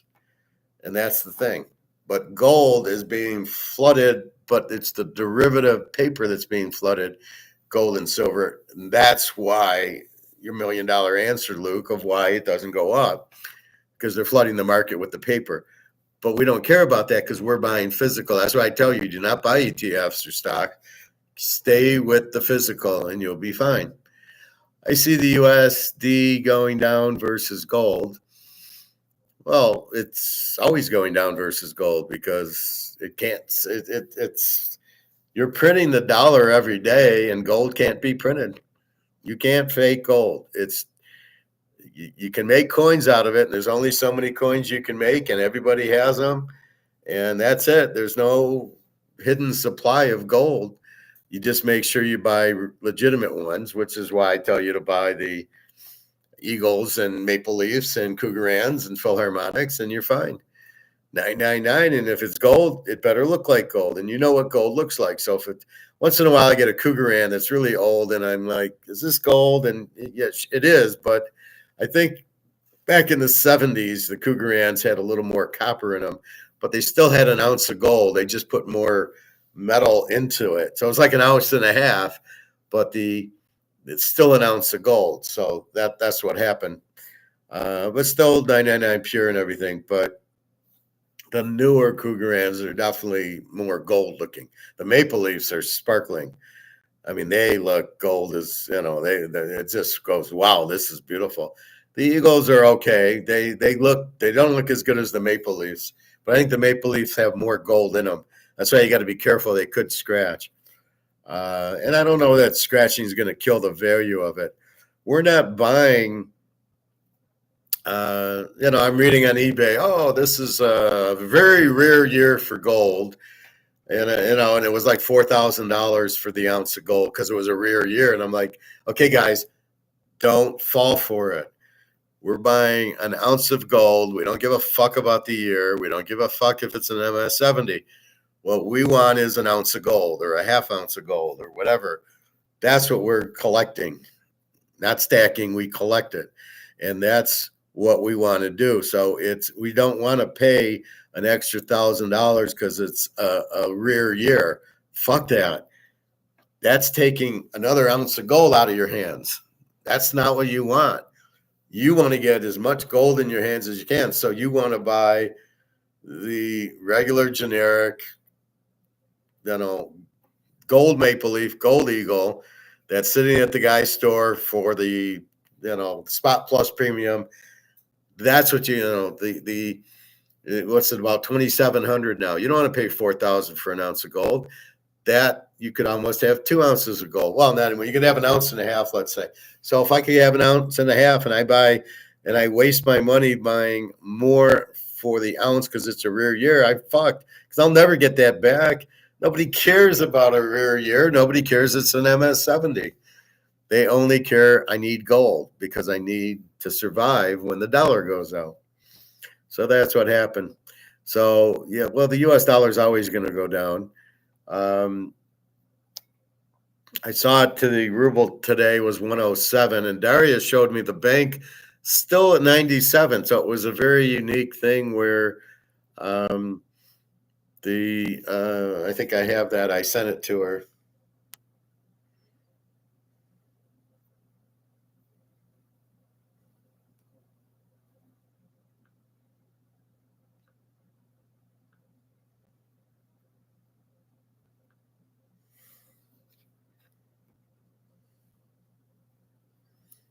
All right. It's a little tough read, but you can see this is what I do for fun at work. So I'm dating it. So you can see the Russian bank rate, 98, 97, 97, 97. But look at the FX rate, ruble to the dollar. So $1 is 110, then it's 108, then it's 107, and today it's 105.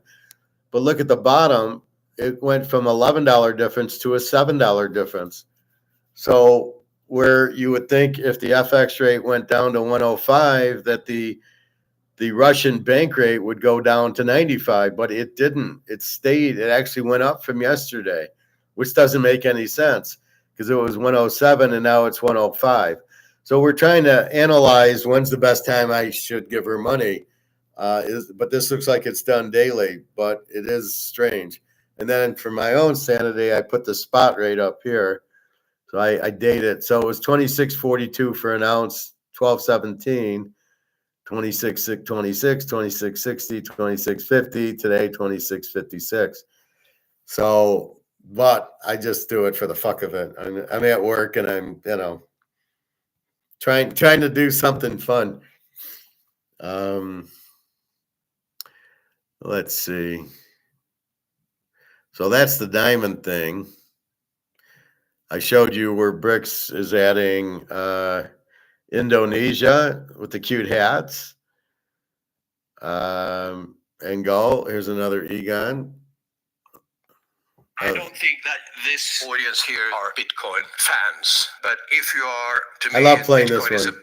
binary investment. It's been spectacular for people who bought it at the right time. But, Bitcoin can, in my view, go to $1 million or it can go to zero. It goes to zero if central banks decide we don't like to have competition when it comes to money printing. We are the masters of that, no one else. So Bitcoin will be banned. I think there's a high risk of that. You could say that Trump, especially influenced by Musk, is not in that camp right now, but that can change quickly.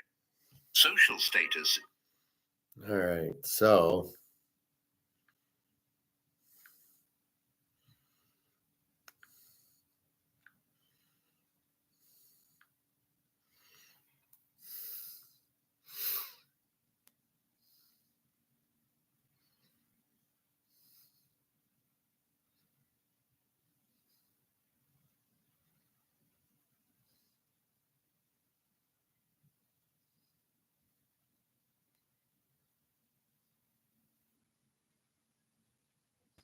let's see.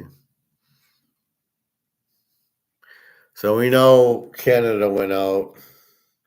See, here's an Andy Schachman, right? Silver stackers will retire soon. And I watched it, and he never says anything about it. All he talks about is the same thing over and over and over. Very hard to hear. Here, I haven't heard this one. Why the whole banking system is a scam. Again, I'm afraid to make the same old hoary speech that I've been making here for several years.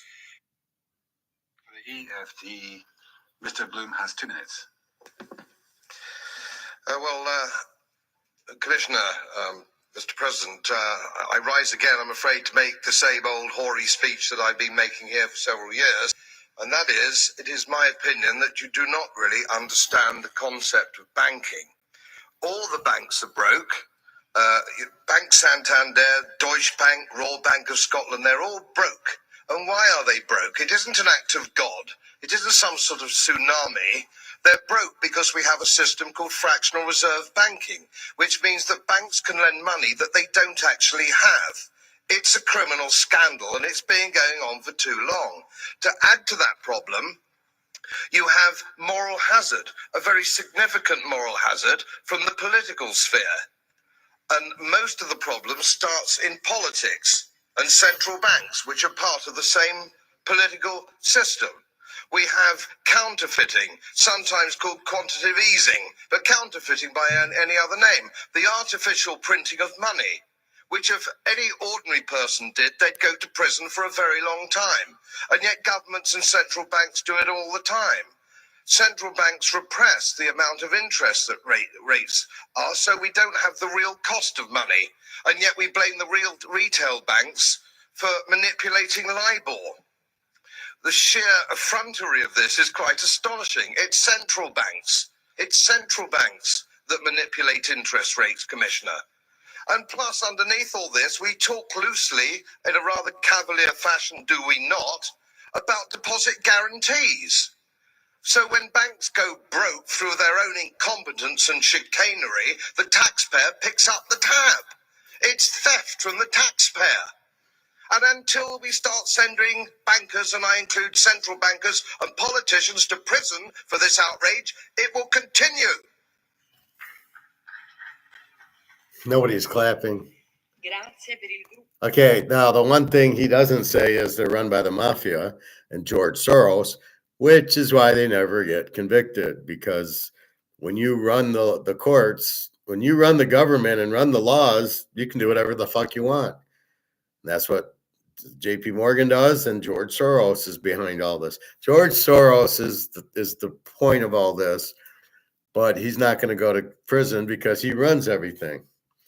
And it's like Hitler. Hitler, terrible person, but he ran everything. He wasn't going to go to prison. And that's what happens. The powerful guy who's running it isn't going to go to prison because he's the one who makes the laws.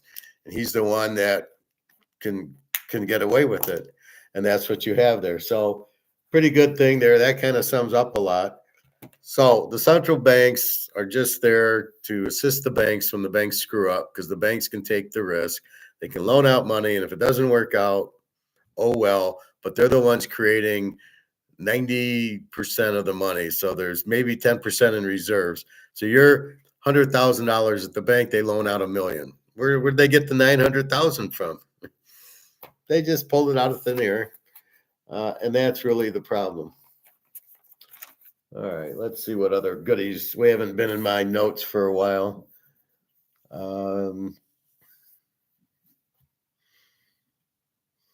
Oh yeah, my 13 steps.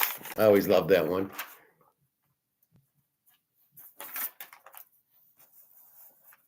The trade cycle will not happen if it's created by an increase in savings, only by an increase in the money supply, which is the banks. How do you finance war? There's 4 ways: taxes, bonds, printing money, or the Fed printing money. And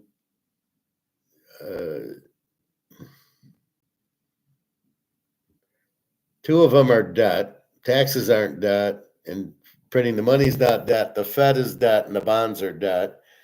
And I'm not sure. I'm reading interest. Maybe it's inflation, probably. Not with taxes or bonds, but yes, with fiat and Fed. It must be inflation. The National Bank Act was a monopoly on greenbacks during the Civil War. The first scandal, the Continental Railroad, corruption. Sounds like we're back in 1870. Business, entrepreneur, political entitlement. Oh, it was J.P. Morgan and Rockefeller. even back then, J.P. Morgan's fucking around. Morgan is a political entrepreneur, cartels, and antitrust laws. Cartels are no monopoly. So J.P. Morgan wants to go against the U.S. He must have been a communist because he keeps everything he does. He doesn't want competition. So he knows the power of monopolies, but it's not free business and free market to have monopolies. But he wants them anyway because he's obviously bad at competition.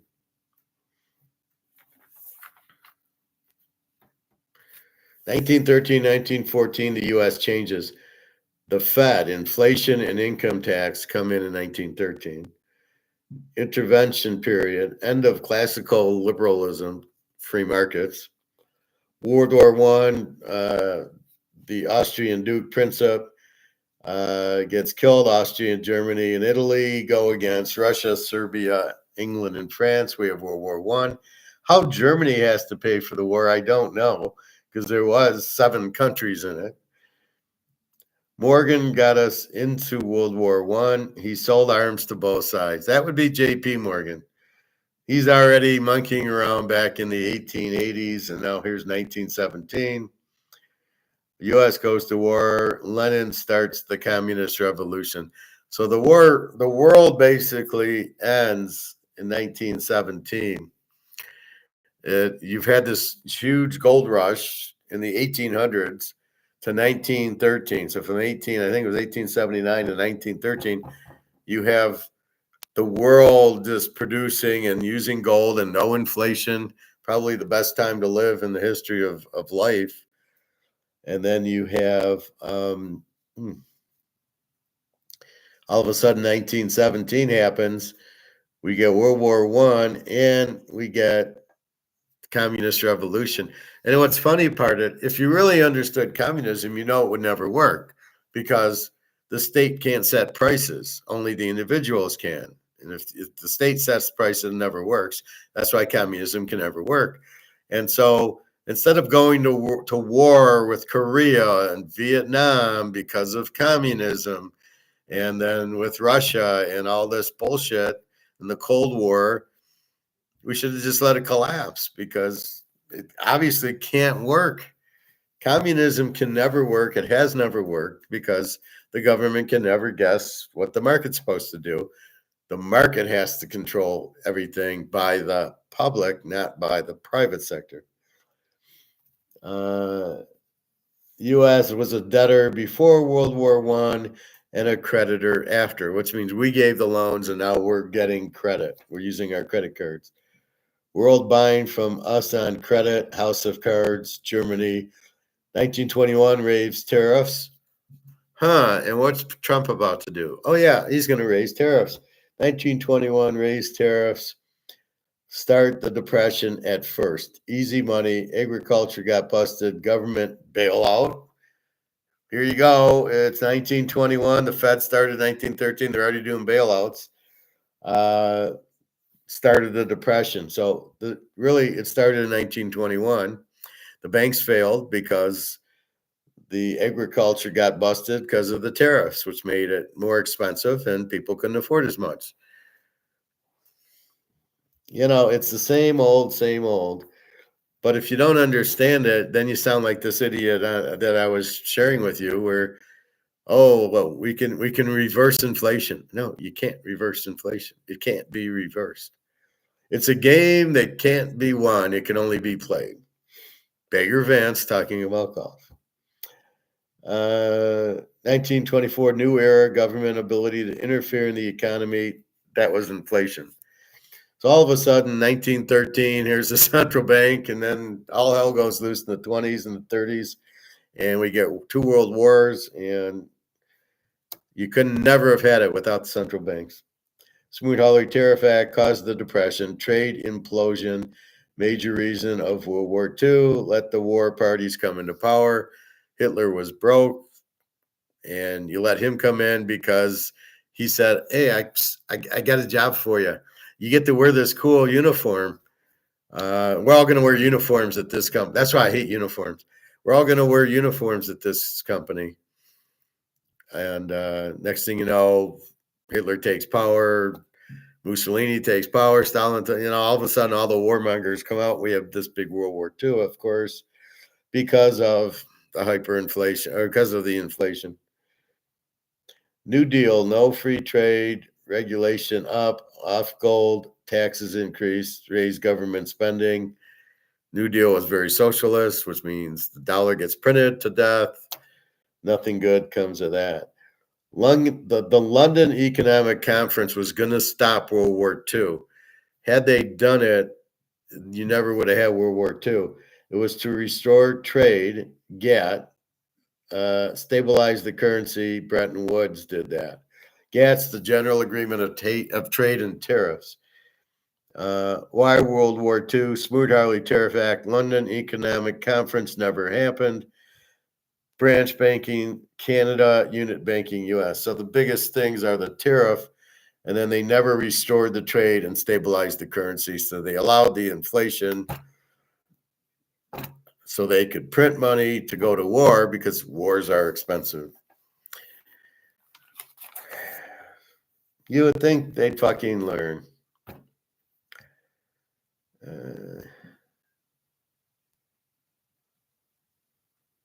The Roosevelt Myth. This is a book by Flynn that I probably had to read, but I don't know where it is. World War II, social services beyond the state capacity, using militarization as a means of employment. Fear, two instruments of propaganda, radio and movies. Hitler wanted the oil and natural resources from Russia. Hull wanted the U.S. in World War II. Neutrality Act, stay neutral. As we go marching, old devil budget, Flynn. Government spending got them out of their hyperinflation ways. Germany military was used to oppose unemployment. So, like I said, we got a job for you.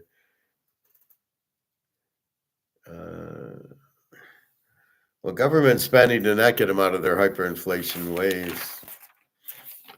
The failure of finance capitalism, 1890 to 1908 by Coco.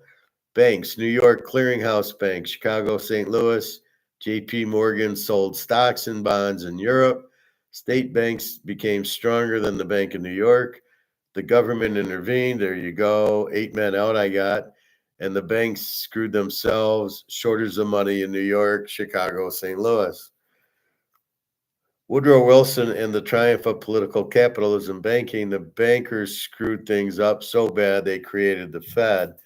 Aldridge bill, regional reserve plan. Glass bill is regional reserve banks. This bill passed. So the banks gambled and they lost and they're out of money. So they create the Fed as a way to get their money back. So like I say, if we go to the casino and we play blackjack and we all lose $20,000, we create a bank that pays us back. That's a great concept. That's what happens. So these are just some books that you can get that kind of get into what happened, but it's always once you go off the gold standard, and we were on the gold standard for quite a long time, 1879 to 1913, and you had huge productivity. You never had inflation. You never had wars, right? You had the Civil War, and after that, you went on gold, and that was it. You never had any problems. And this is the problem. So you then get off of that. Excuse me. Oh, I got to watch this one. Saudi Arabia is doomed. The writing is on the wall. Saudi Arabia collapse is imminent. 4 months ago. I got to watch this one with you. Just 1 second. So it all comes back to inflation, printing the money to zero, and getting off of gold. Wars happen, inflation happens, everybody gets fucked. So if the dollar is not backed by gold, you buy gold. The problem now is pretty much most of the gold's in China and Russia's hands, a little bit in India and Saudi Arabia. We have some at Joe's store, and I can buy, if I get to 100 ounces, I'll be happy. but they were buying tons, right? 60,000 tons for China, 20,000 for Putin in his backyard. So if the U.S. runs out and I can't go to my guy's store, where am I going to go? I can't go to Russia or China. I can give Daria some money, go to the bank and buy some gold if she can. But that's it. Where are you going to get it? So you better get it soon because it's going to run out. And even at the price, we're not going to have any. I mean, it's going to be in Russia and China and India. You're not going to be able to get gold. So keep that in mind. You must buy it now because I'm not fucking with you. I'm like, you're not going to be able to get it. And if it is, it's going to be a hell of a lot more. My coin store might have it, but it goes up to 5,000 an ounce. Okay, so then, that's the end. The money's gone. Now what are you going to do? Oh, I need to buy gold. Well, there isn't any. Or it's 5,000 an ounce. Now what are you going to do? Buy an ETF? That's not gold. That's not value. Buy a stock? That's not gold. That's not value. You're fucked if you don't own the physical. So think ahead. The Titanic hit the iceberg. You got to get on the lifeboat, but you got to get on it before there are no more lifeboats, right? So there's only so many lifeboats, and if you're not on one of the lifeboats, you drown. If you're not in gold, you're not going to be, the lifeboats will be gone. The gold will be gone. You won't be able to get it at that point. And that's really what the problem is. All right. Monetary Keynes. I can't read Keynes. Makes me throw up.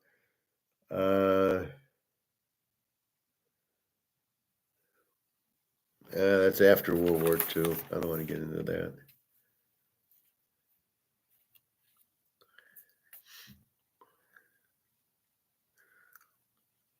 They go into the presidents. The fall of communism. John Paul II was a pope, was Polish, led the fall of communism. Cardinal Wisniewski, solidarity, free elections in Poland. Poland, one group can beat communism. Poor economic problems in Russia. Technological revolutions, the TV, the microchip communication and info. Reagan got elected. The Afghan war, stingers were less expensive. Shot down all the helicopters, and Star Wars economically killed Russia. So Russia couldn't compete, and that's what ended communism. So you needed a 7 or 8 different things to beat it, but we beat it. I still think it's kind of for the leaders to be able to steal from you, and that's kind of what we have here. I was reading, like, to go travel, you're going to need to prove your date of birth and this and that. Well, it's on my driver's license and it's on my passport. So what are we getting all crazy about? You have my address, my date of birth on my So what do I got to get these new passports for? These new driver's license, and they're strict. Well, it's for my security. Oh, as soon as I hear that, I know I'm in trouble. Don't do anything for my security. Luke, what do you think of Trump and his painting of Andrew Jackson? I haven't heard about that. He's got a painting of Andrew Jackson. What do I have Andrew Jackson as?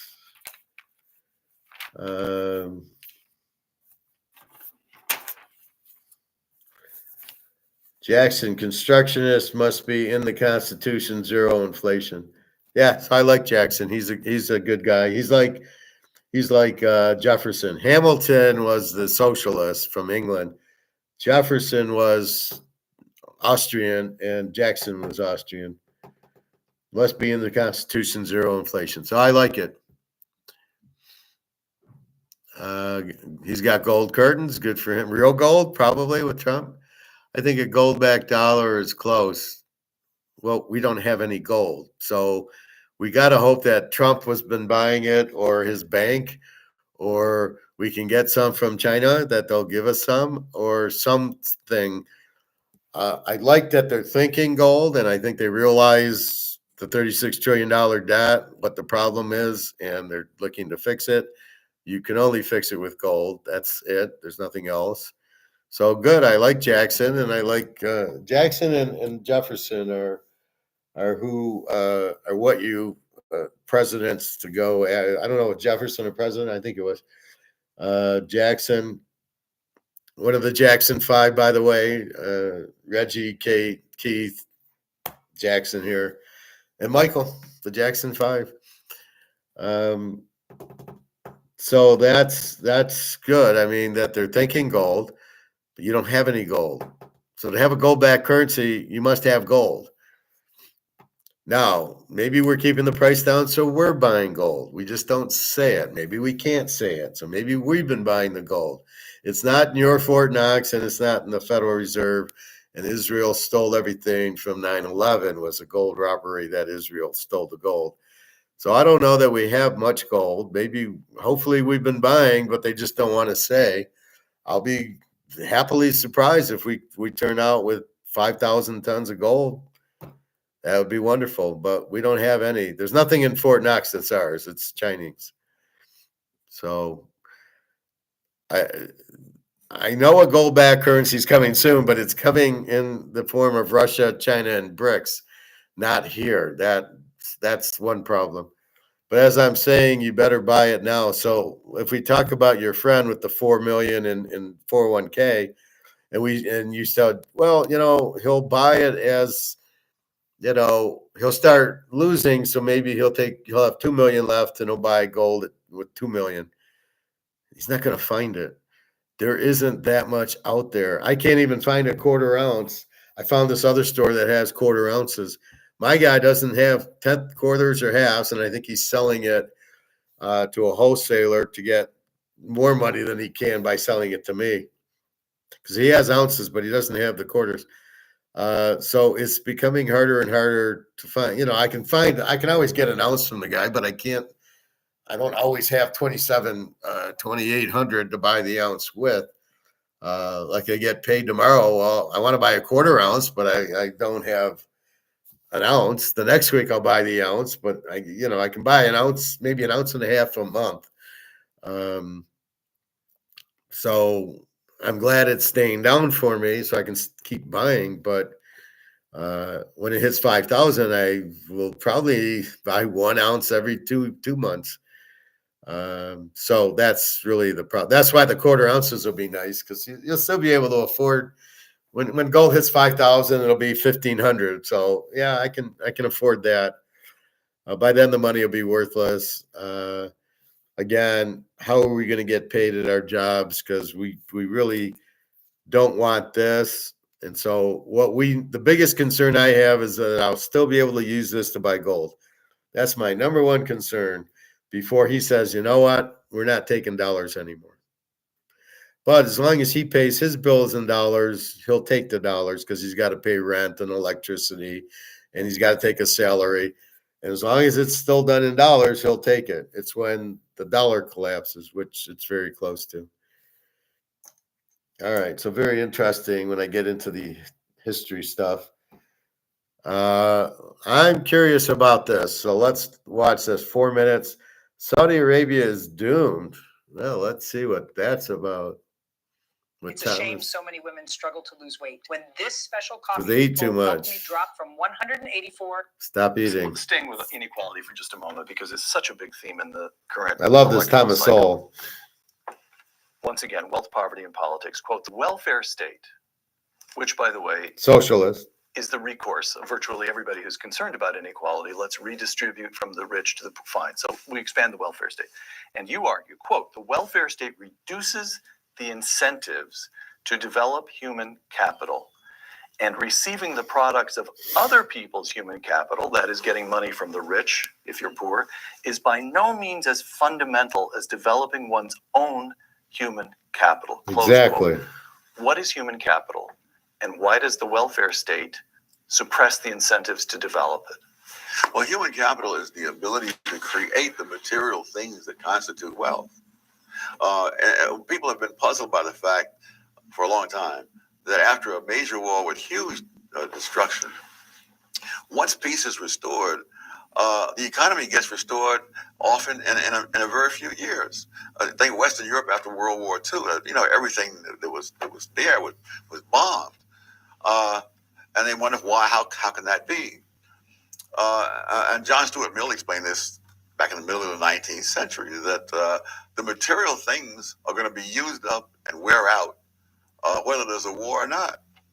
And so it's really the ability to reproduce them, to operate those things, to maintain them, and then reproduce them if necessary. That's the real wealth. And so when you destroy the physical wealth, you really haven't done as much as if you destroy the human capital.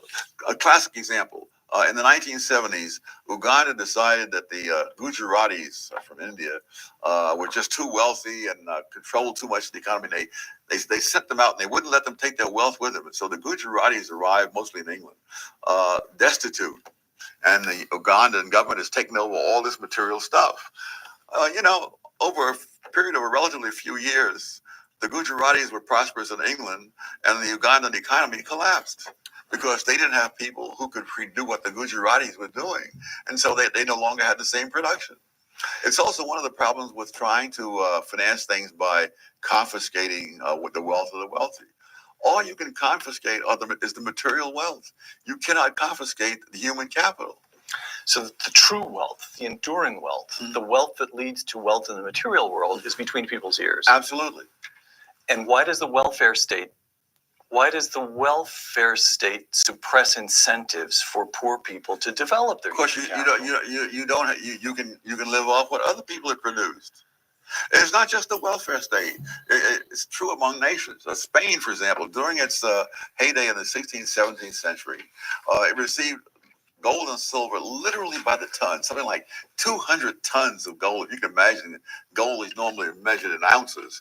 So they get 200 tons of it from the Western Hemisphere colony. They get, I think, some 1,800 or something, 1,000 ounces of silver. And so Spain didn't have to develop its human capital, and it didn't. It bought whatever it wanted because it had all of this. But when all of that money was spent, and the colonies broke free and so on, Spain had nothing. And so Spain is today one of the poorest countries in Western Europe. And that's just what the Saudis are afraid of right now. And that's happening in Saudi Arabia. It's already happening in Saudi Arabia. Here, nature has given out to Saudi Arabia all this wealth. Great. The elite don't have to work. They live in have fabulous wealth. The ordinary Saudi doesn't have to do very much because the government subsidizes his housing, it subsidizes all kinds of things. And so over half the people in Saudi Arabia are foreigners who are in the Saudi workforce. And so they don't have to develop any human capital. If you go back some centuries earlier, when the Middle East was really one of the most advanced parts of the world, they hadn't yet discovered uses for petroleum. And so they had to work for everything, and they worked for it, and that was the period where we got the Great Scholarship. That's right. Because they're okay. All right. Did you know that if you're... So, did everybody follow that? So, take me, for example. I go get a degree, then I get a master's in finance, and then I go work at GM, Ford, and Mercedes. I'm developing my skill set. Now I'm working at Tenneco, and they pay me good money because my skills developed. And if I was on welfare and just sitting there, not doing anything, and just getting money from the government, I would never have developed my skill set, and therefore I'd be poor all the time. And when they needed financial analysts, I would not have the skill set to do it. But by going to work, even though it's a little bit boring and tedious Monday through Friday, if you develop your skill set, then that's your capital, that's your fortune. That keeps the country strong because there's IT guys and finance guys and legal guys here. And that's the difference. But in Spain, because they got all the gold, nobody worked, nobody developed their capital, nobody developed their skill set. And once the gold was gone, because they kept spending it, that was it. So if you have a skill, that's what you've got to strive to do, is have a skill that's marketable. And then computers, finance, law, whatever, medical, then you're fine. And then that's the idea, is to develop productivity, and you grow, and then you're dependent on yourself. Oh, I got a master's in finance. I can go get a job, and I get a job because of that. But if I didn't have that master's and that skill set at GM and Ford, I would definitely worry, because I'd go, oh, fuck, I don't have a skill. So that's what happens with these young girls. They're pretty, so they do whatever, and the boyfriend takes care of them or whatever, and they never learn their skills. Not all girls, but a lot of pretty girls. And then what happens is then they get older, and the boyfriend goes for a younger girl, and then the girl doesn't have any skill. She's never developed her skill set. She lived off the boyfriend to buy her everything and her looks. And then as the looks go, there's no skill set, there's no human capital, and she has nothing, and she's broke and everything. And that's what happens. So that's why you need to develop your skill set, which is why you need to go to school. But they've made school so expensive. I think there's got to be a different way to do it, because it's just too far. Who can afford $200,000-$300,000 to go to school to build your human capital? So you could probably still build your human capital. Like watching me, you've learned economics. You could be an economist with what I just taught you. Luke, the Vatican, we attained it back. Are you sure? Are you sure that we got the money back from the Vatican? Where is this article at? Can you share it with me? Because I looked at Vatican and I didn't see anything. Vatican gold. I guess I can research the U.S. gold in the Vatican. Again, human capital at work. So we'll see. If that is the case, how much gold do we have in the Vatican? And then is it in? So it's ours, and we're going to come out with gold-backed currency because we're stealing the money from the Vatican. Whose money is it? Is it ours or the Vatican's? The Vatican got a lot of German gold because they helped the Germans escape, because they were afraid of communism. So they were on Hitler's side against communism. And then when the war got over, they helped all the Germans go to Argentina. Maybe they got paid in gold, and maybe that's where they got the gold from. I know it's very corrupt, the Vatican. Big surprise. All religions are very corrupt. Well, let's put it this way. Most things are very corrupt. Most things are scams.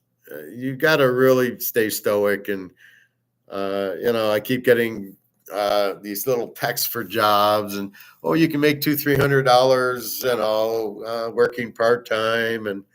But we need to know how old you are. That's age discrimination, first of all. And who the fuck are you? If you really want me, call me. And then, because then I believe in it's recruiters. But when you're not getting these recruiters calling you and they're texting you, and then they want to talk to you on WhatsApp, it's bullshit. So you got to be smart enough to realize that. We attained it back. So answer the question, Luke, how much and when and where the hell is it? I don't believe it. Even if you show me, I don't believe it. I don't believe the U.S. has any gold that's theirs. It's rehypothecated that we've sold it to either India, China, or Russia. So I don't believe we have any gold. Again, what's the time frame of this Vatican gold? You got to come at me hard. You can't give me these little ones where you think that happened. You think we attained it back, but there's no. You got to prove it to me, Luke. Let me see it. So maybe we did. I doubt it, but maybe we did. I don't think it was our goal to get back.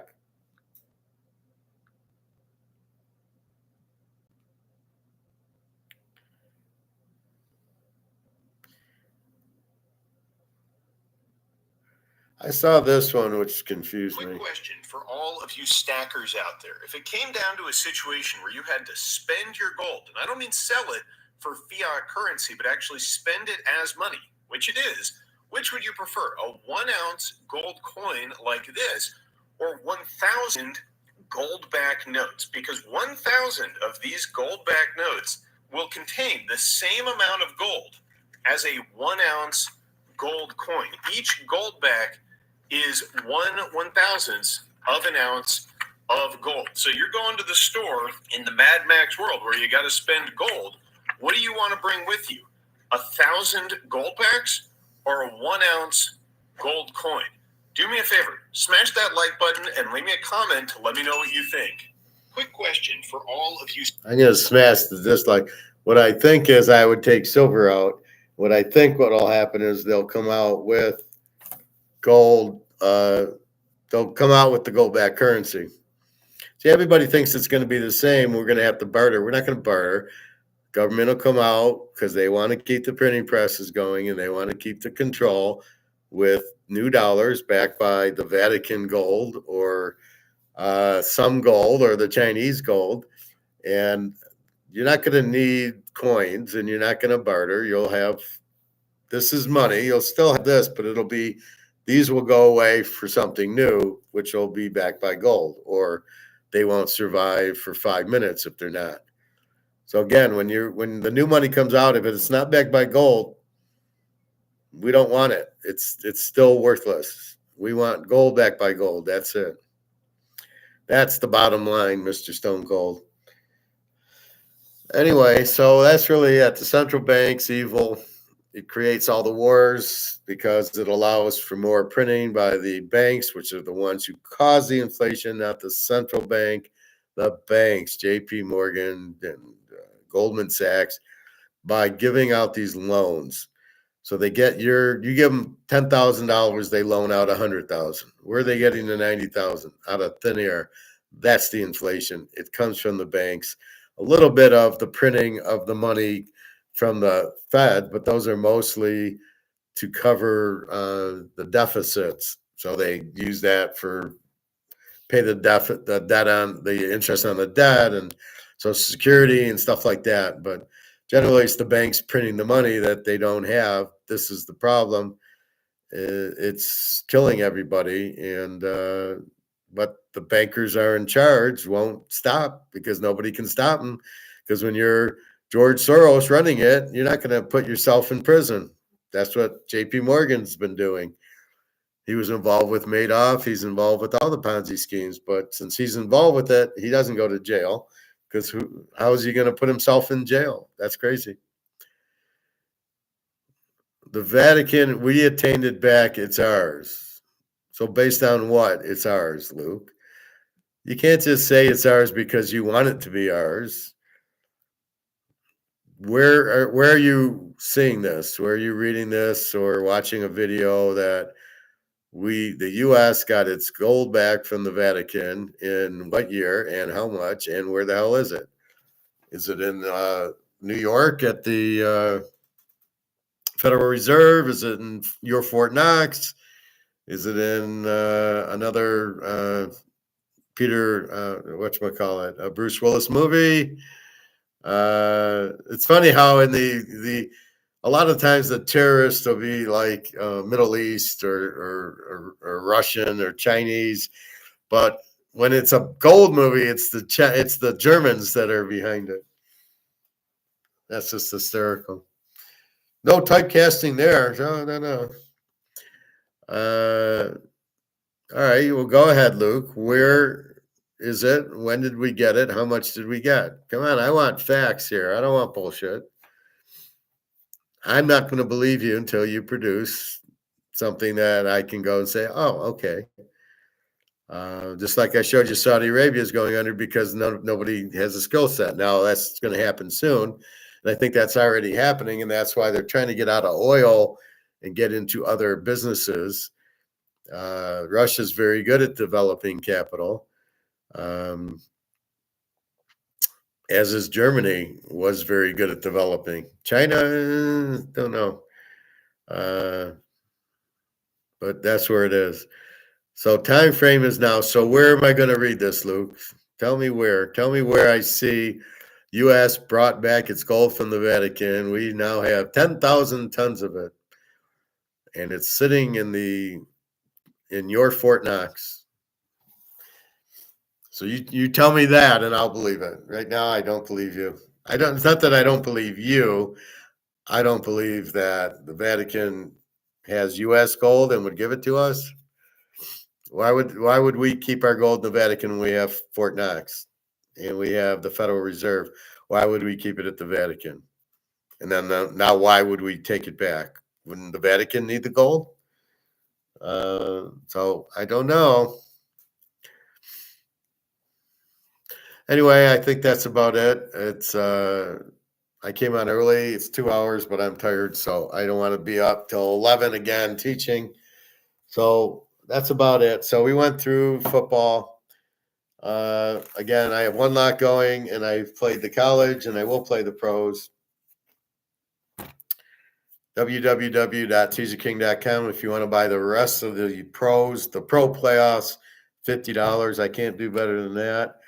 Even with inflation, I'm still $50. See how they're a nice guy? Worst investment for a bank, real estate, because it's long term and they want short term. Worst type of inflation, hyperinflation. The money supply increases, the prices increase faster. That's what hyperinflation is. It is not measured in dollars. Debasement is the money, the gold, and the silver coming out of the coin. That's debasement. And fiduciary credit inflation is the most dangerous. It's bank credit. That's what causes your inflation, not the Federal Reserve. The government runs the presses. Government prints money to cover the deficit, but the most dangerous is the banks printing money for loans where they don't have it. So it'd be nice. I'll give you a loan, Luke, and I only have $10. I'll give you $1,000 loan. Well, I don't really have the money, but I'm going to give it to you, and you're going to pay me interest for the money that I just made out of thin air. And that's where the bulk of the inflation comes from. And that's it. So again, tariffs caused the Great Depression, which led Hitler in because he's saying, hey, I got jobs for you guys. And you get to wear this nice black uniform. The girls will like it. And it's all because of the central banks. So the key of this discussion was the central banks. They're not needed. They shouldn't be here. They're illegal because they're not in the Constitution. They're created by the banks because they fucked it up so badly. They needed a central bank who could print money to cover all the losses of the banking industry. Of course, J.P. Morgan was involved in Rockefeller. So that's basically the gist of it. I'll look for this phony Vatican thing. I looked in Google for Vatican. I didn't see anything. Here, I'll show you.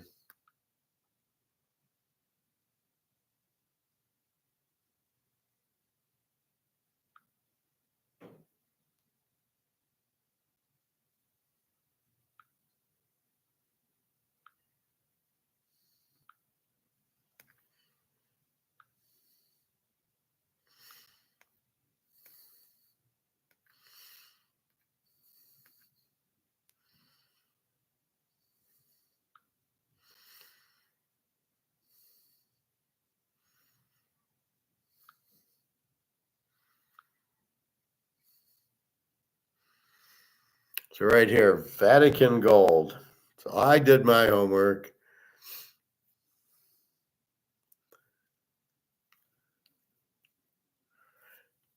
Vatican City gold coin, Vatican gold, a novel. There's nothing I see. The gold came from it. I don't see where the U.S. got gold back from the Vatican. How much gold do the churches have? Vatican gold coin, 1980.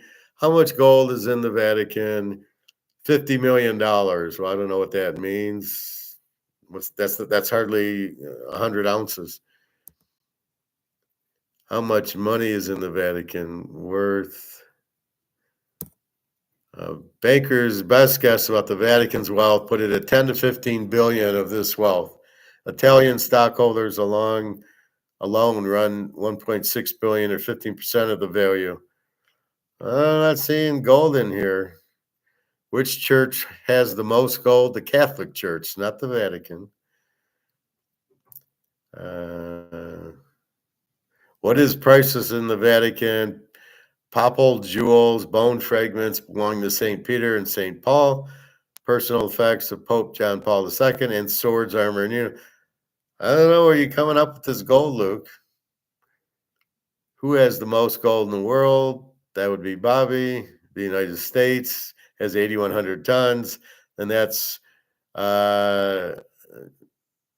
give feedback on these results.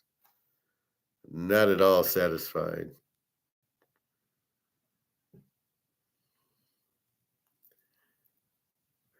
What is the most expensive item in the Vatican, valued by some as high as 2 billion euros? Nero's bathtub. Not gold, Nero's bathtub. Why would that be so valuable?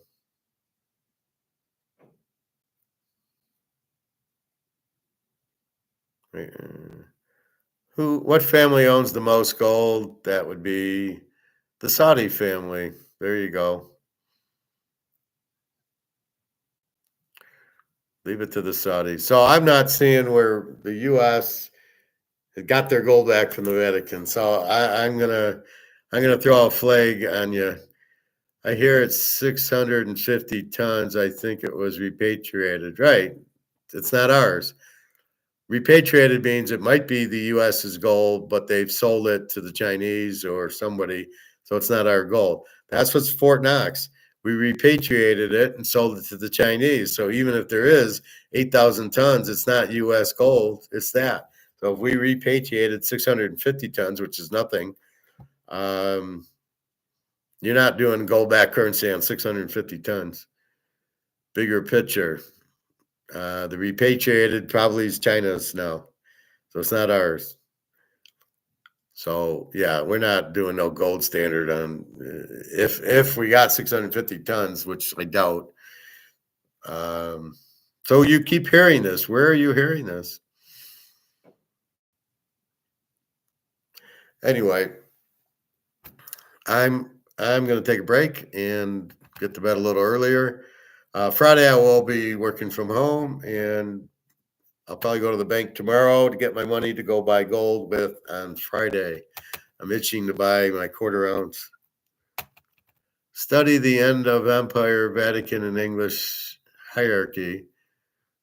What time period is that? So it clearly says that the U.S. has 650 tons, but it's been repatriated and now is owned by China. Is that what I'm going to read? So that's okay. Look, I study too much as it is now. So yeah, sure he does. Trump has U.S. gold, or is it Chinese gold? Is it repatriated to China? So I'm not buying it. I'm seeing things fly by me.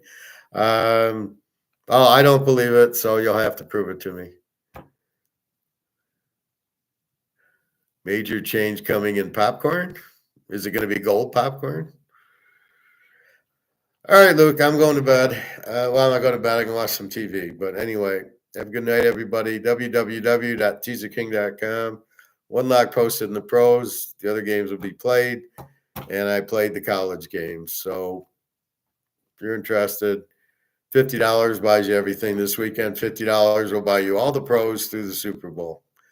So that's like 4 weeks. So enjoy. All right, everybody. www.teaserking.com. I can't trust Google. I certainly don't trust Trump. I don't see anything that says Trump has it. The closest I come is Egon and Alligator or Mark McGuire, and the U.S. doesn't have 650 tons of gold. They don't have anything. We don't have any gold here. It's all China's, repatriated to China. So I don't. You'll have to show me where it is in YouTube. Give me an email with the YouTube or whatever. But what am I supposed to, oh, wait, Luke said it, so we have it. Not that I don't trust you, Luke, but you got to come up with the goods here. I show you my videos. So you got a show. All right. I'm going to bed. www.teaserking.com. All right. Have a good night, everybody. Take care. Stay warm. It's so freaking cold out.